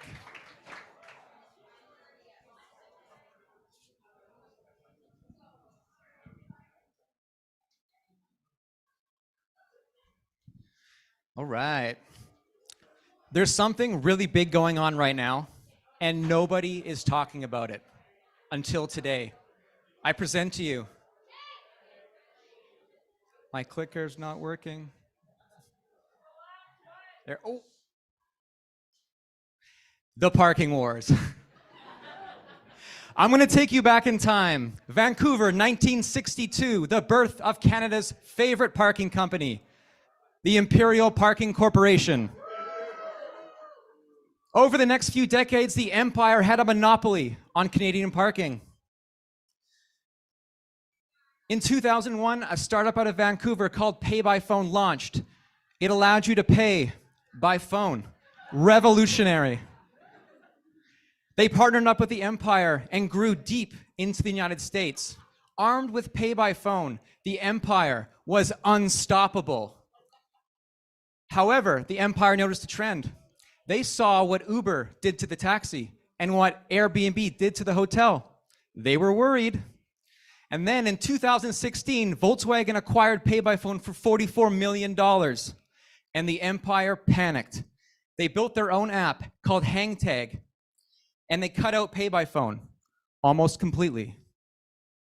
Chapter 2, Offstreet. Two strapping young lads from Regina made a parking share app called Offstreet. Now, surprisingly, the Regina Leader Post does in fact get around. It made its way to Alberta.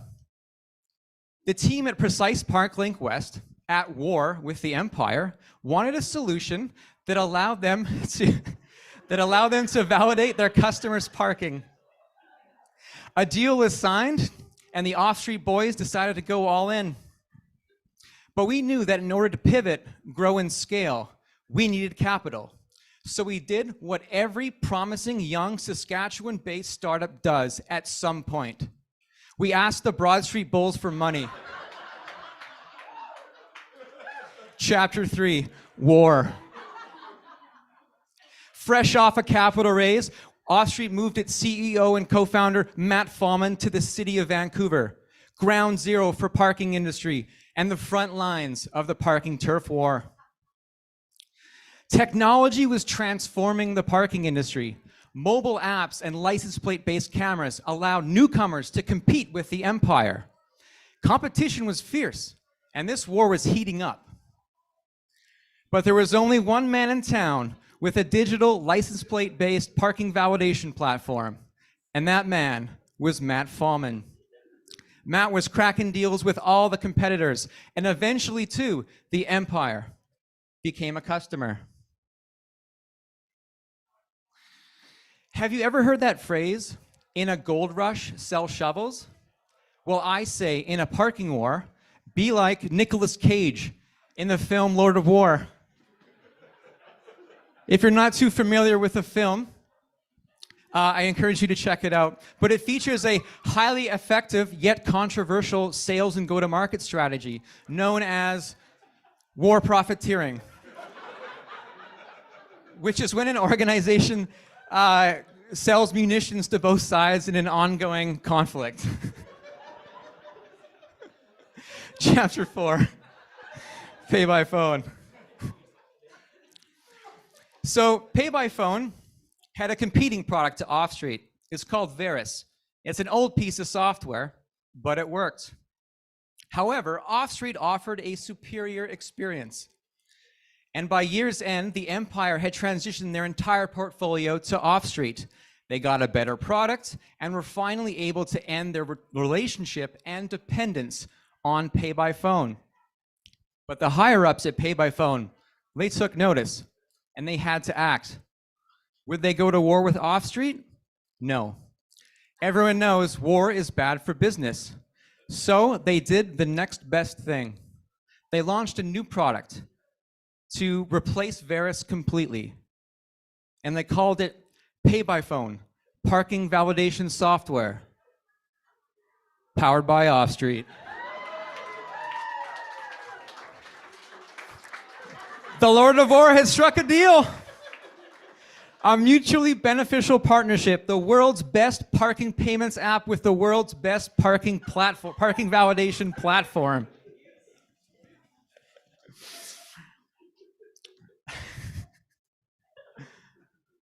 Verus was completely replaced with Offstreet across the entire pay-by-phone portfolio, and it was retired forever. It was a sad day. At Offstreet HQ, we held a funeral. This partnership with Pay by Phone allowed Offstreet to launch with some of America's top universities, and with more to come as we focus our efforts on completely dominating the entire post-secondary parking validation market. So then, who will the Lord of War target next? To be continued.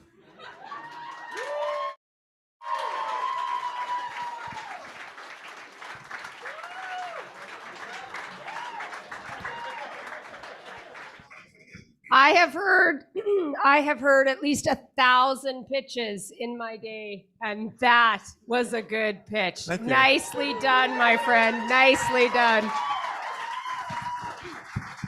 All right, hot seat time. Mike, where are you?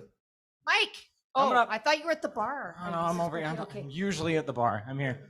Okay, I think this wins like the prize for most entertaining pitch ever at Startup TNT. So congratulations. My first question, can you tell me more about what you actually do?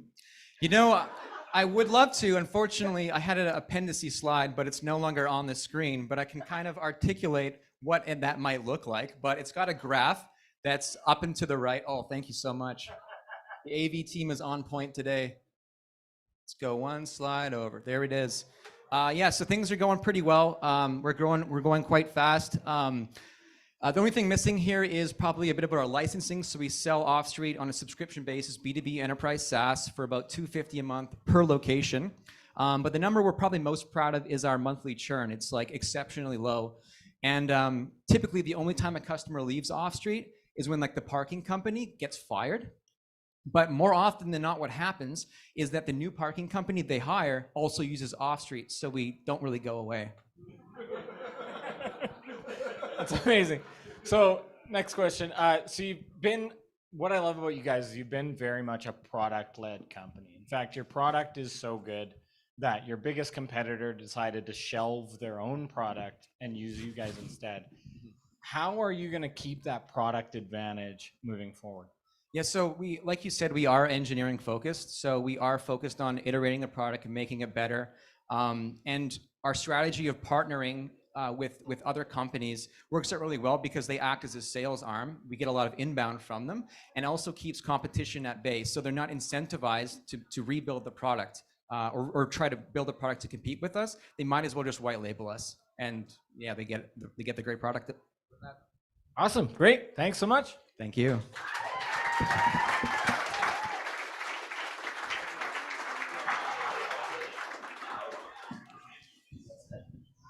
All right, Wanda, we're done.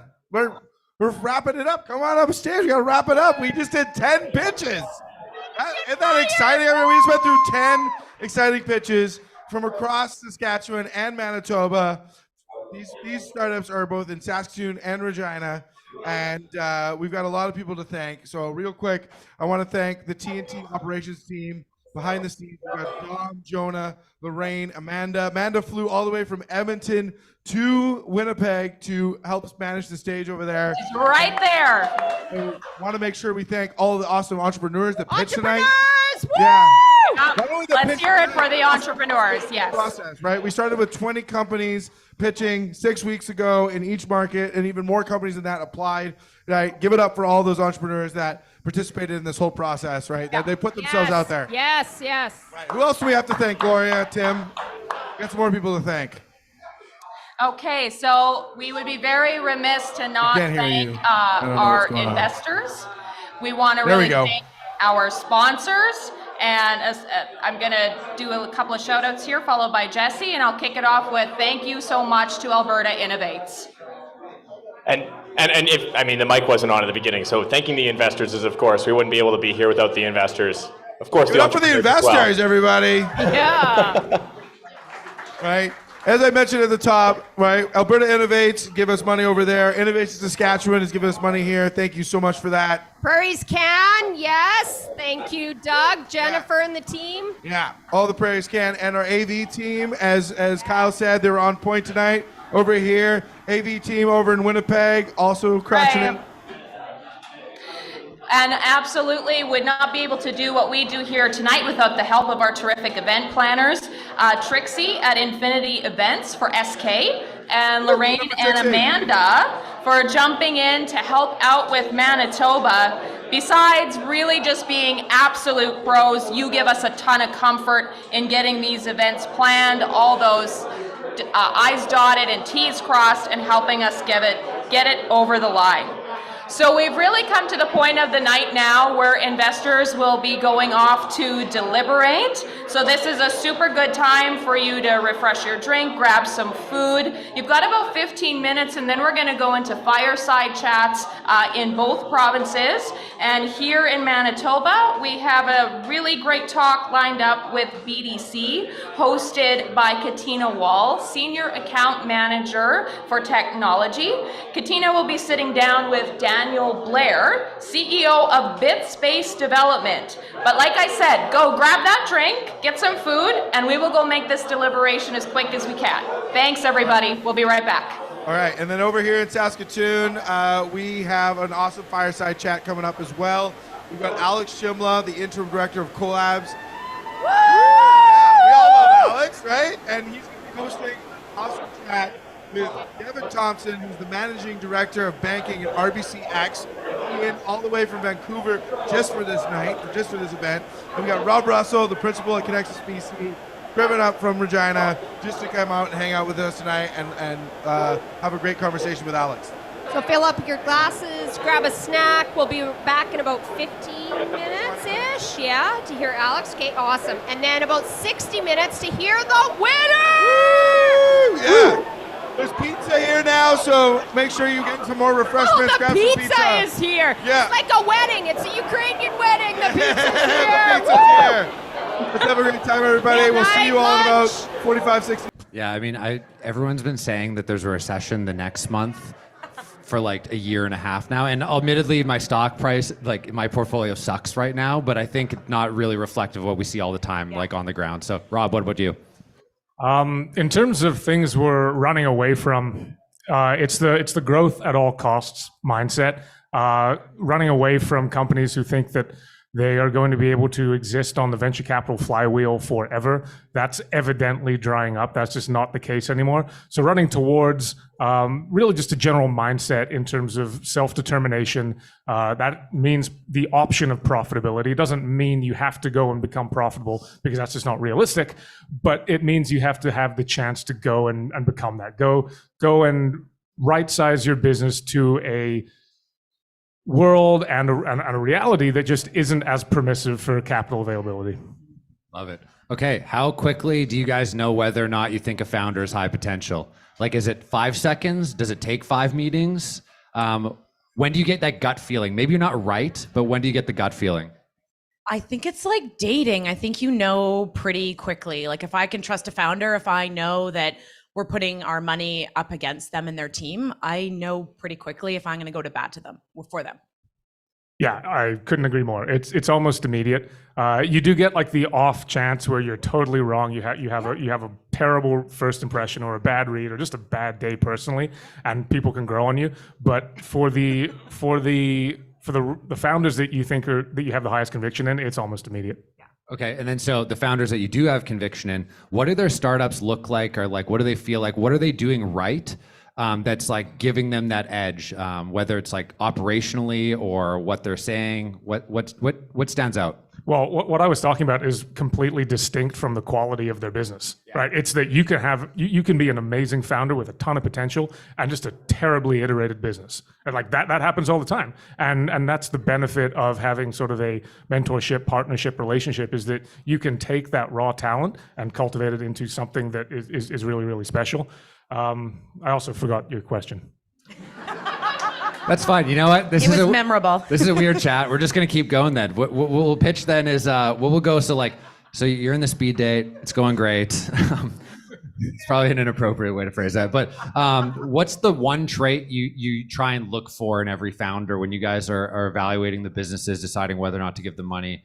What's like a trait that stands out to you?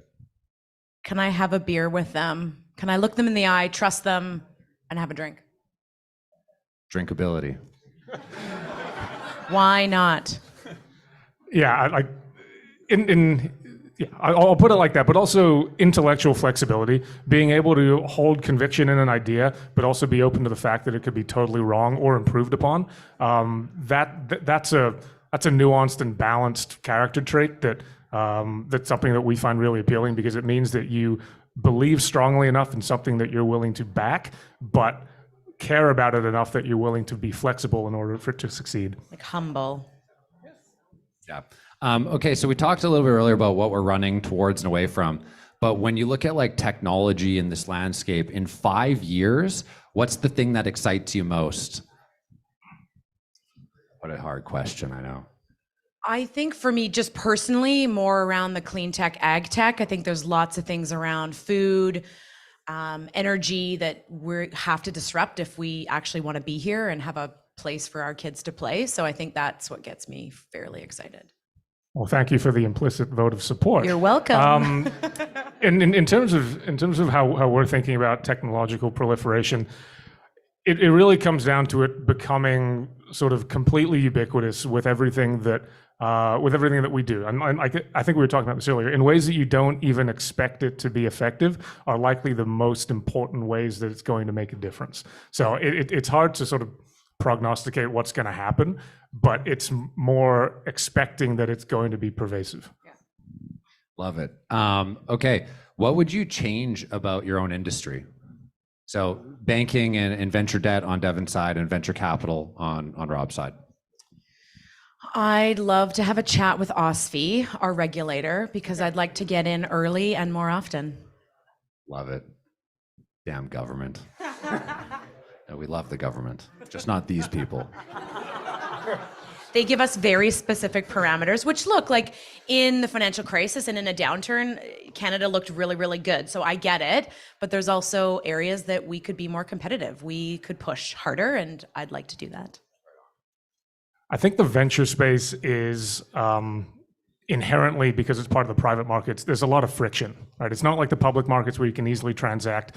But I also think that removing some of that friction in the private markets is going to make it better.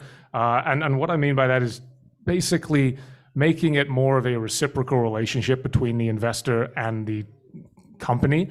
Right now, it's much more of a one-way street, and it almost feels hierarchical, where the VC is put in this place of sort of special importance, when in reality, like, it should be a equitable partnership. So that's something that I'd like to see change. And I don't exactly know how that's going to happen, but it starts by just being open and actually welcoming some of the difficult lines of inquiry that we put towards potential portfolio companies.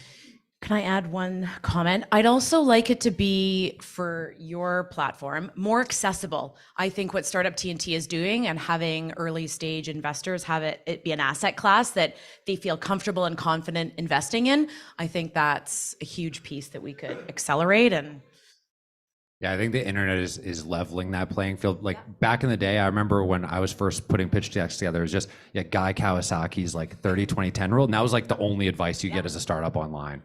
And now it's like you have resources available all around. So definitely. And that dynamic also lends itself to the proliferation or catalysis of an ecosystem like Saskatchewan, right? Especially for the tech industry, where it's not geographically centralized anymore. It's a distributed knowledge base that everyone can tap into, and like Devin was saying, it's events and opportunities like this where you can try and coalesce that knowledge that is really going to be the most helpful. Are we up for time? Just like. As soon as the investors just kick us off here, I feel like. Okay. Until Jesse pops his head out, we'll just keep jamming. Just gonna, yeah. Okay. We're trying to keep them entertained, lock the doors. Okay, fair enough. What's gonna be your most listened to song of 2022 on your Spotify Wrapped? God. Baby shark, do do do do do do. Baby. I have 2 kids under 5. Fair enough. It's got to be Metallica, like "Ride the Lightning" or something like that, for the workouts. Like that's the only thing I can think of right now. We just learned a little bit more about Rob today. This is awesome. Fueled by rage.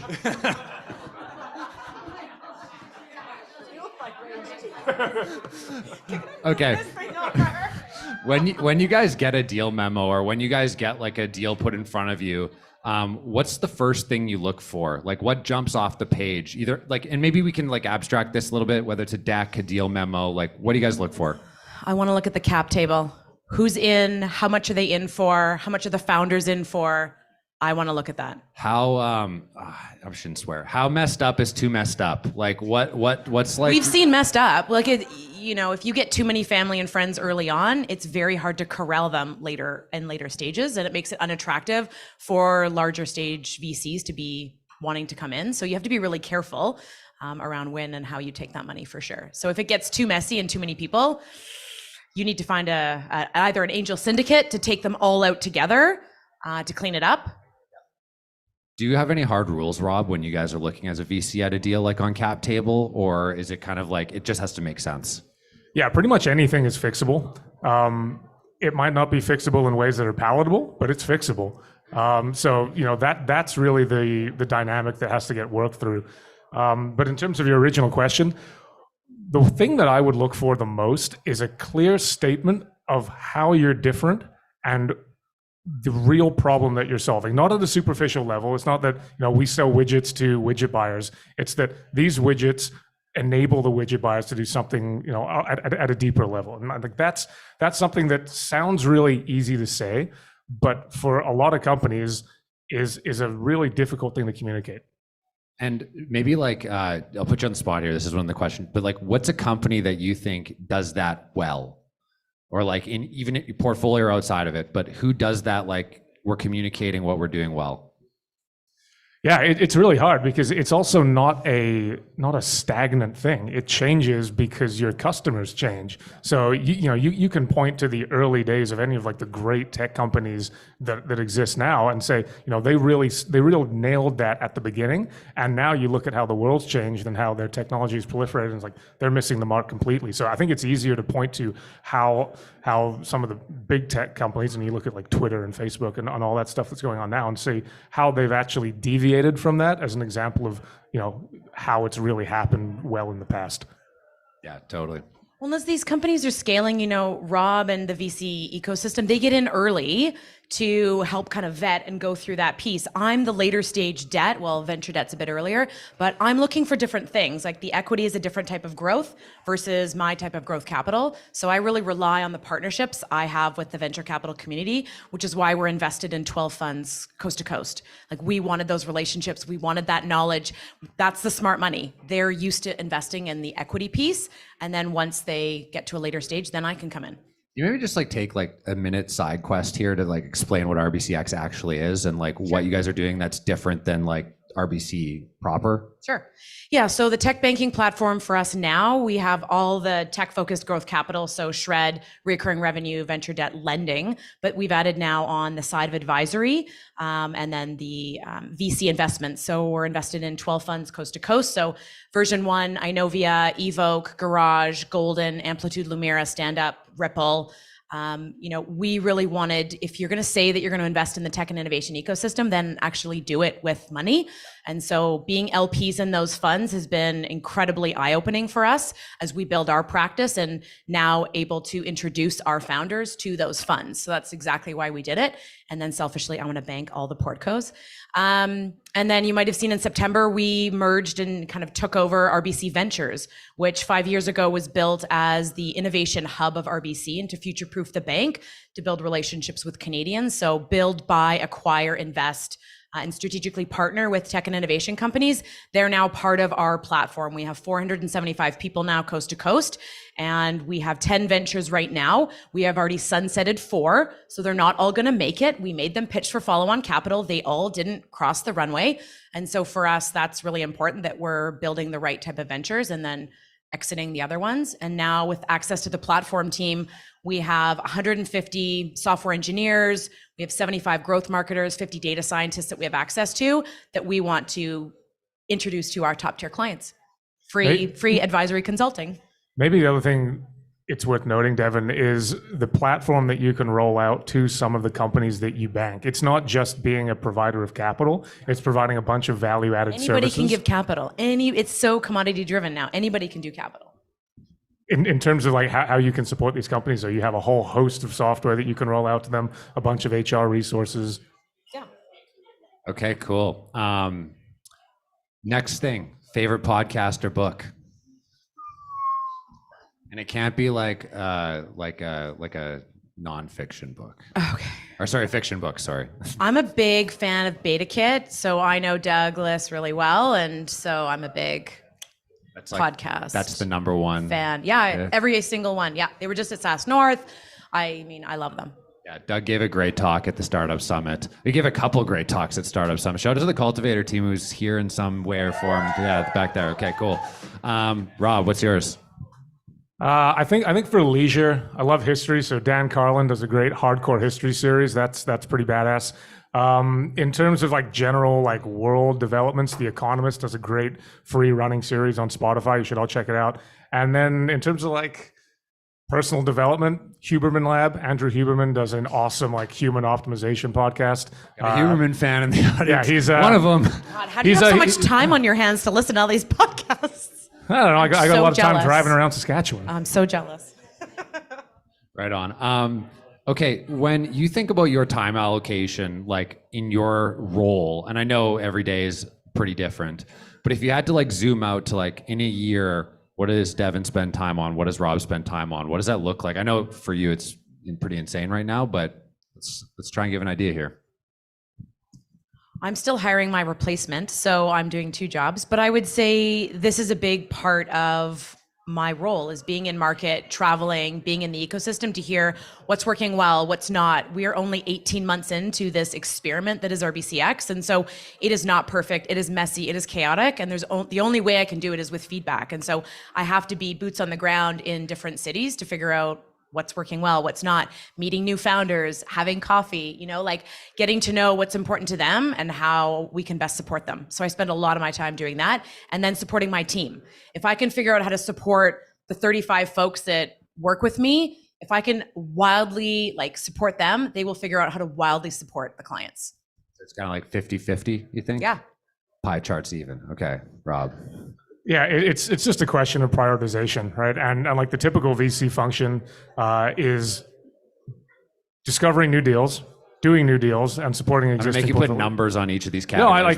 But the point is it's completely variable, almost on a week to week basis.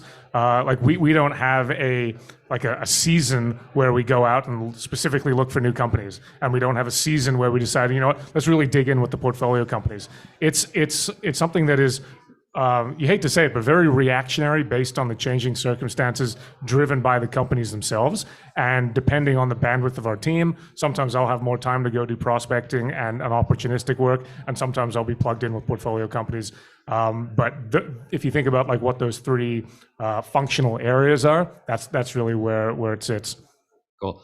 And maybe some VC education time for people in the audience who maybe aren't aware. What is a principal, and why is that different than a managing director or an associate? What's the sweet spot of that role? What does that actually mean? It means I basically do everything the managing directors do. I just can't sign any of the checks. Hell yeah. That's that. Honestly, that's all the work, really. but like we're only a team of 4, right? So it's Sean and Kyle as the 2 MDs, myself as the principal, and Erin is basically our chief operating officer. She keeps the ship running from a portfolio management and operational point of view. So we all end up doing all of the grunt work in terms of model building, memo writing, but we also get to partake in all the benefits of coming out to events like this and meeting new companies and sort of doing discovery. So it's a great team to work at, but yeah, really my role is it's a pretty flat hierarchy. Cool. Yeah, it's a small team. It seems tight knit. You guys make a lot of decisions all together, so that makes sense. Okay, what was the last deal you got excited about, and why did it make you excited? It's still in legal, so I can't share the name of it. But it's really around food, sustainability in food, what we do with it after, what we do with it before, and using technology to connect different players in the ecosystem where there's a ton of food wastage. And so it's taking a few people by storm, and we're super excited to disrupt with them. Yeah, food tech. I will let you know as soon as it's inked. Sounds good. We'll do that. Gotta go in the newsletter. Still in legal. You never know. It could unravel. I guess on my side, we recently finished a Series C deal in an ag tech company called Vive Crop Protection, and this is a really awesome company. You know, they've been around a long time, but have been galvanized by the new CEO who's come in. You know, they're absolutely crushing it, and it was born out of the University of Toronto in their chemistry lab. None of these people have an ag background at all, and they've somehow managed to build a really competitive company in the US going against all the big majors, and it's been really fascinating to sort of work on a later stage deal. So yeah, it's been an interesting one for us. That's very interesting, because normally in ag tech you only hear of like people who've been on farm, people who like have that background. So it must be a pretty incredible founding team to get that far. Yeah, and they've got awesome technology. They're building these nanopolymer particles that can deliver active ingredients, in a much more effective manner than sort of incumbent technologies. So they had no anticipation of going into the ag space. They just figured out, hey, this is an awesome problem. Going back to my earlier statement, it solves the problem of farmers clogging up their tanks when they're trying to mix active ingredients or inputs, and they built it out from there. That's so cool. Okay, down to like the other side of the deals side. When do you lose faith in a founder or company? Like, what triggers that? Like, oh shit, like like this isn't what I thought it was going to be, or maybe just like even before you make the deal. I think it takes a lot for us to lose faith in a founder, because that's sort of an irredeemable or an irreparable circumstance. There are plenty of times where founders don't hit expectations, right? And that's a pretty easy problem to solve, is you just hammer it back and say, here are the expectations, here's how you didn't meet it, how can we help, and how can we move forward so you can hit it the next time? If you lose faith with someone, it can be a very distressing situation, especially for the founder. Yeah, I think if you're, anytime you're covering something up, anytime I'm not getting the full picture, it then takes the decision out of my hands. Like once things are, everything's not on the table and there's lack of trust, I can't then support them anymore. Like that, it's out of my hands now. All right, don't lie to your investors. Got it. Okay. So there's a lot of chatter always about the public markets and the markets in general, and this kind of like trend or what's going to happen. What do you expect the markets, whatever that means to you, to look like in a year? And do you care? I don't care. We're still investing. We still have, capital to deploy. We're going in we're almost at our max, and we've already had additional approved. So my investment thesis does not change in this market. We're steady. We're here for the long haul. I would say it's going to be similar for me personally. I think it's going to be similar in 12 months. I think we will be more optimistic in 12 months. We'll be on more of an upswing, but I think it's going to be, in the trenches for the next 12 months. Not more or less than 3%. Correct. Nice. Yeah, I think it's going to get worse before it gets better. There's not really two ways about it. I think that the window for a soft landing to get out of this inflation crunch is narrowing every day. But that doesn't change, like Devin said, our strategic direction. It changes how we act tactically when it comes to valuations and when it comes to helping support our portfolio companies and how they should be planning for sort of the next 6 to 12 to 18 months. But when we look at it at a portfolio level and from a fund, this is absolutely something that will grow through, and specifically in our asset classes is actually probably a net benefit. Not financial advice. You're not allowed to invest based on our market predictions. What if you could have a billboard anywhere in the world, where would it be and what would it say?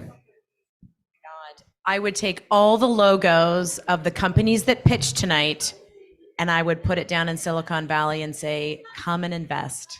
Panda clap. Let's do it. Nice. Good answer. Yeah, I don't know how I can follow that one, aside from putting like a billboard of my face in Toronto Pearson or something like that. So I'll pass. Black and white. Welcome to Toronto, says Rob. Portrait. I like it. Okay. What about welcome to Regina? Why Toronto? Why? Because then people I know go through it. Oh. You need more friends then. No. More friends in Regina. I'm here now, so. Yeah, there you go. Someone come up and introduce yourself. You need to be friends with Rob. He needs more friends. Cool. We talked about like intellectual flexibility earlier. What's one thing each of you has changed your mind on recently? Or in the last, whatever recent means to you in terms of time? Changed my mind on? Yeah, just, you're wrong. Maybe you had an opinion. It's different now. I'm rarely. I don't know. Pass? Yeah, like aside from my haircut, I don't really know. Which, by the way, what am I? I'm just trying to catch up with you, Alex. So, no, like we change our minds all the time, right? And it's not something that we would ever consider to be a big deal. So probably why it's hard to answer that it's not a noteworthy happens all the event. time. You know, honestly, it really does. Is that like you have to be comfortable being wrong because. You're going to be wrong 9 times out of 10, especially in this business where you're trying to take something from vision through to execution, right? It's inherently complex. I have my example. So we RBCX launched venture debt last September, and we came out in the market offering 25% of whatever the equity raise was. Well, we quickly found out that was not competitive, not to market. Big mistake, took advice, met with investors, met with founders, and had to pull it back. Our bad. And then came out back with something more competitive, 45, 50% now of an equity raise for the right companies with the right investor syndicate. But we're not perfect. We absolutely made mistakes. Put it out there, figured it out, and sorry. What are, in your case, maybe we'll stick to the funding side or company side. What's a company or fund that you look up to? Or that you think is a great one? Yeah, thanks. A company or a fund? Rob at Connexus. Rob at Connexus. Wow, what a boost. I'd say all the funds we're invested in. Like, I love the 12 funds that we've invested in. They're incredible partners. They're always willing to take calls. They're just great VCs across the country. So I'd say. I really actually admired Boris at version 1. I think he's been. I'm seeing him next week. I'm going to tell him you said that. You should. He's just one of those guys who I think when we look back at the proliferation of the VC industry in Canada, he's going to be recognized as one of the thought leaders amongst sort of the same caliber that everyone knows in the US. It's Abe Books, right? Back in the day in Victoria. I got just 1.5 more questions. Last question here is. What wins in your opinion, founder or market? Founder every time. Every time. Because the founder can change the market. Absolutely. And the founder can go to a different market. They're more iterative. They are in control of their own destiny. They need to pivot based on the market. But yeah, I think founders win. Cool. Okay, last question here. What's next for each of your firms here, or for you personally? I don't know if you guys are taking vacation or anything, but mostly interested in RBCX and Connexus here. What are you guys doing? Yeah, I think some of the things we're building, RBCX Academy. So for RBCX clients, we're building out content, investor sessions, and really dedicated resources for early stage companies. I think coming out with early stage products, credit cards, unsecured, trying to get down market in terms of the earlier stage. And then, rolling out the advisory services that we've just kind of married with ventures, being able to operationalize that, give that service to our clients. Cool. Rob? For Connexus Venture Capital, we're still in market with the Emertech AgTech Fund, so we're still actively deploying with that. We're looking into the new year. Shout out to the Cultivator team and their AgTech Accelerator. There's going to be an opportunity to collaborate with the TNT AgTech Summit that's coming up, so we'll be working to get that stood up in the new year. And then when it comes to our general Prairies Tech Focus Fund, we're sort of in the mid to late stages of figuring out how that's going to be stood up, because we need to be back in market supporting Prairies Tech. Right on. Well, yeehaw. Thank you both for being here. I see Jesse sprinting around haphazardly, so I assume I'm supposed to get kicked off here. But thank you both, Devin and Rob. Big round of applause Thanks, for that. Alex. Thank you, everyone. Such a pleasure. Everyone, get a beer. Thank you. Okay, we need 5 more minutes and then we're going to announce the winners. So grab another drink, grab a seat, and we'll be back in 5. Hey, grab your seat, everybody. We're going to be announcing the winner here in just a few seconds. Oh, look at that. Manitoba's on board, ready to go for their first ever winner. Gloria, why don't you take it away and just give us a quick rundown, summarize what's happened here tonight. It's been 8 weeks, even more weeks leading up to this moment when you really think about it, right? And I'd love to hear what you have to say about everything that's brought us here to this moment. All right, Winnipeg, we're gonna get going here. I have a couple of really important things I want to say to the group tonight to sort of bookend our first summit. Essentially, we made it 15 weeks later. We've done actually a total of 26 happy hours now. We've just completed 8 weeks of an elaborate due diligence process. We went from 20 to 10 to 5. And in the next few minutes, we will be awarding a syndicated angel investment with 6 figures, the first of its kind in Manitoba, to a really deserving startup and its team. So we've done what we wanted to do. We've arrived at our very first milestone for Manitoba for Startup TNT.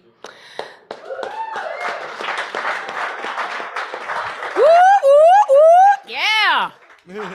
So when I wrote my closing remarks, I cried at least 5 times on my way through, but I'm pretty sure I've practiced enough now. I'm not going to do that tonight. So, have there been growing pains as we've come through this? Absolutely. Have there been, blood, sweat, and tears? Speaking for myself, yes, totally. But these 2 things are not the things that I focus on from day to day. And over the last, 4.5, 5 years, I've been really lucky to spend hours together listening to what you, my community of founders, have had to say and what you've told me over and over again you needed the most. The shitty part of my job for the last 5 years is I've also had to sit with founders when they called time of death on their company, when they didn't deserve to and shouldn't have had to, be in that position. This is really a drop in the bucket of what the Manitoba ecosystem needs overall, but every, kind of bucket full has to start with a drop somewhere, right? And there's other drops in the bucket besides just ours. And so, I just want to say thank you to other organizations in the community that have helped champion our cause, like Launch, North Forge, Tech Manitoba, New Media Manitoba, Economic Development Winnipeg, Stu Clark Center for Entrepreneurship, World Trade Center of Winnipeg, Red River College, and the University of Manitoba, and more. I'm also holding space for all of those friendships and relationships still to be built in the future. I definitely feel like I'm the luckiest girl in the room here tonight, and there's a couple reasons for that. And the most obvious, and the one I want to start with, and I can't stress it enough, I'm surrounded by an incredible community of founders. I look around this room at each of you, and in each of you there's a really important story to be told. It's been my absolute privilege and honor to represent you as we've represent you and your story in the last 15 weeks. Thank you for putting that trust in me. I do not take that lightly. There's another thing I want to address, and this is a really important one. I've been approached by many well-meaning people with comments on how I am the only female with a provincial lead role and questions on what this is like. And to that, all I can say is it has been my joy and my privilege to be surrounded by the most dedicated individuals with the best and the brightest minds. To Zach, Tim, Neil, Adrian, and Jesse, your support and personal interest in seeing the Manitoba expansion project become a success has been second to none. And beyond that, your kindness and concern for my family as we've gone through difficult times is something I do not want to do without. Working with every one of you has been and continues to be a really bright light on my career. Each of you took the word colleagues and extended that to being the best set of brothers that a girl could ask for, and joining me on one hell of a roller coaster ride. Thank you for trusting me and offering me a seat at the table and the opportunity to share my community and our stories with you. Very lastly, I want to say thank you to one of the strongest female leaders that our community has to offer. This woman has been a champion and a cheerleader, not only for Startup TNT organizationally, but to me personally. You've spent hours sitting with me and talking with me about your relevant perspective on what companies in our province need. Of course, I'm talking of none other, and the woman we all know and respect, my dear friend and comrade, Miss Jackie Romans. Woo, Jackie, RBCX. Yeah, give it up for Jackie.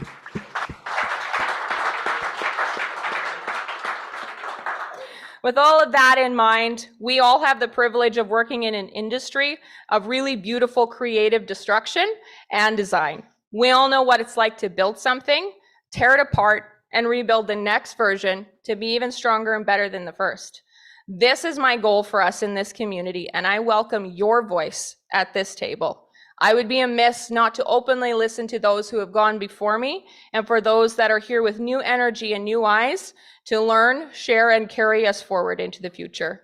And with all of that in mind, I'm going to hand it back to Jesse in SK for a moment. I think Jesse has a few words, and then they're going to go ahead and announce their winner first. Not to belabor the point, but of course, thank you to you, Gloria. Thank you. Gloria, big round of applause for Gloria. Woo! Manitoba launching their first Startup TNT Investment Summit. I could echo everything that she said and just ditto that for Saskatchewan and all the people here in the room.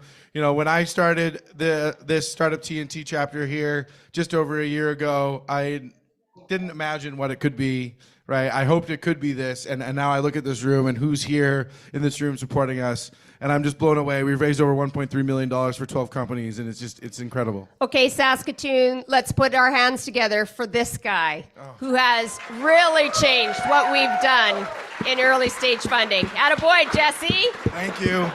But what I really want to thank, and I want to echo the sentiments from Gloria on this, is like we literally could not do it with all the people in this room, right? The startup community in Saskatchewan and in Manitoba is what it is because of the people in the community, right? These startups, yes, we're going to be giving funding to a few companies here tonight, but it's so much more than that takes a company to get to where it needs to go, right? They need all the support of the community, us cheerleading them. They need us providing them with connections and partnership opportunities. They need us providing them with mentorship, coaching, and advice, right? That's what it takes to build a vibrant startup ecosystem. And that's why we do what we do at Startup TNT. It's called Thursday Night Tradition because we do this every week because it's about bringing the community together, forming real connections. And that's what we do here at TNT. And I'm so proud to be here with Wanda, who kind of laid the groundwork. She was there with SCN back in the day, SAS Capital Network. And now it's evolved into this with Startup TNT. And we're able to announce millions of dollars of investment because of that.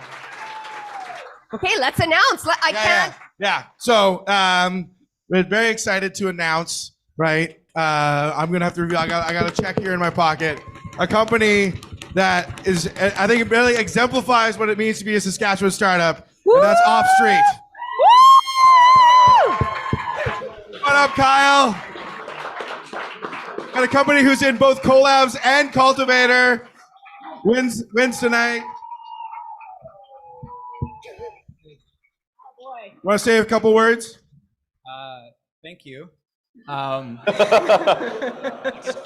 The first rule of Startup TNT is have fun, and I hope I contributed to that tonight with you all. You absolutely did. Cheers, Kyle. Well right, we got done. Matt. I think Matt's online on the Zoom somewhere. Maybe they can spotlight him. He's coming. He's out in Vancouver, crushing it with Offstreet. Don't know if we'll be able to get him. Maybe we'll get him when we do the side deals. But let's pass it off to Manitoba to announce their first ever winner. Okay, are you guys ready? This is what we've worked so hard for. So it's my greatest privilege to award our very first check for our very first Manitoba Summit to David Peters and Construction Clock. Come on down.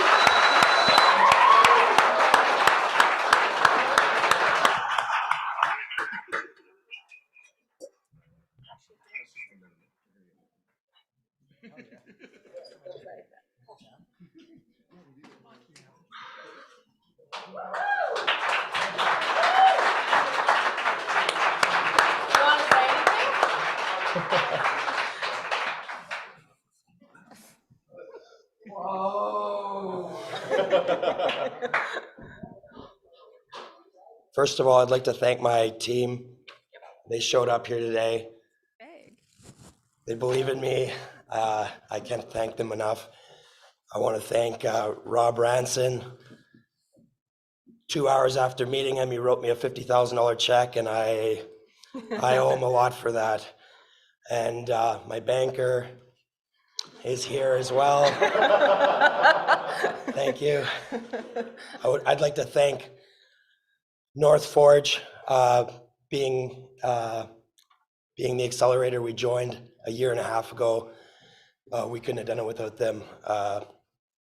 Winning a pitch competition earlier this summer at on the Provencher Bridge. I'd like to thank. Sorry. Yeah, you're okay. It's a lot to take in. Thank you, everybody. All right. And we said earlier tonight that we were going to have more than just one deal done today, and I'm very excited to announce more deals are probably potentially going to get done, so those that don't get deals, don't be too upset. We've got about a week to figure this out. But tonight I can announce for sure we're going to be doing deals in Rivercity Innovations and Kago. Come on up, join us on stage. Jeff, come on up too. Jeff, come on, you got to come on stage. Yeah. Both Jeffs. I see the Construction Clock team lining up behind me here, but I do have one other thing I want to say. We have a side deal to award in Manitoba. Don't pop it early. Don't pop it early. Yes! Mr. Alan Tay, Delphi, come on down here.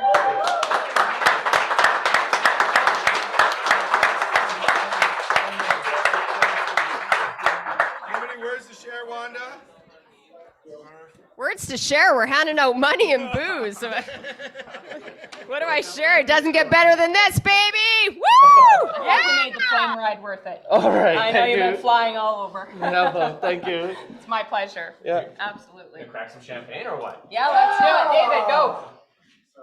You can do it. Heads up. Here it comes.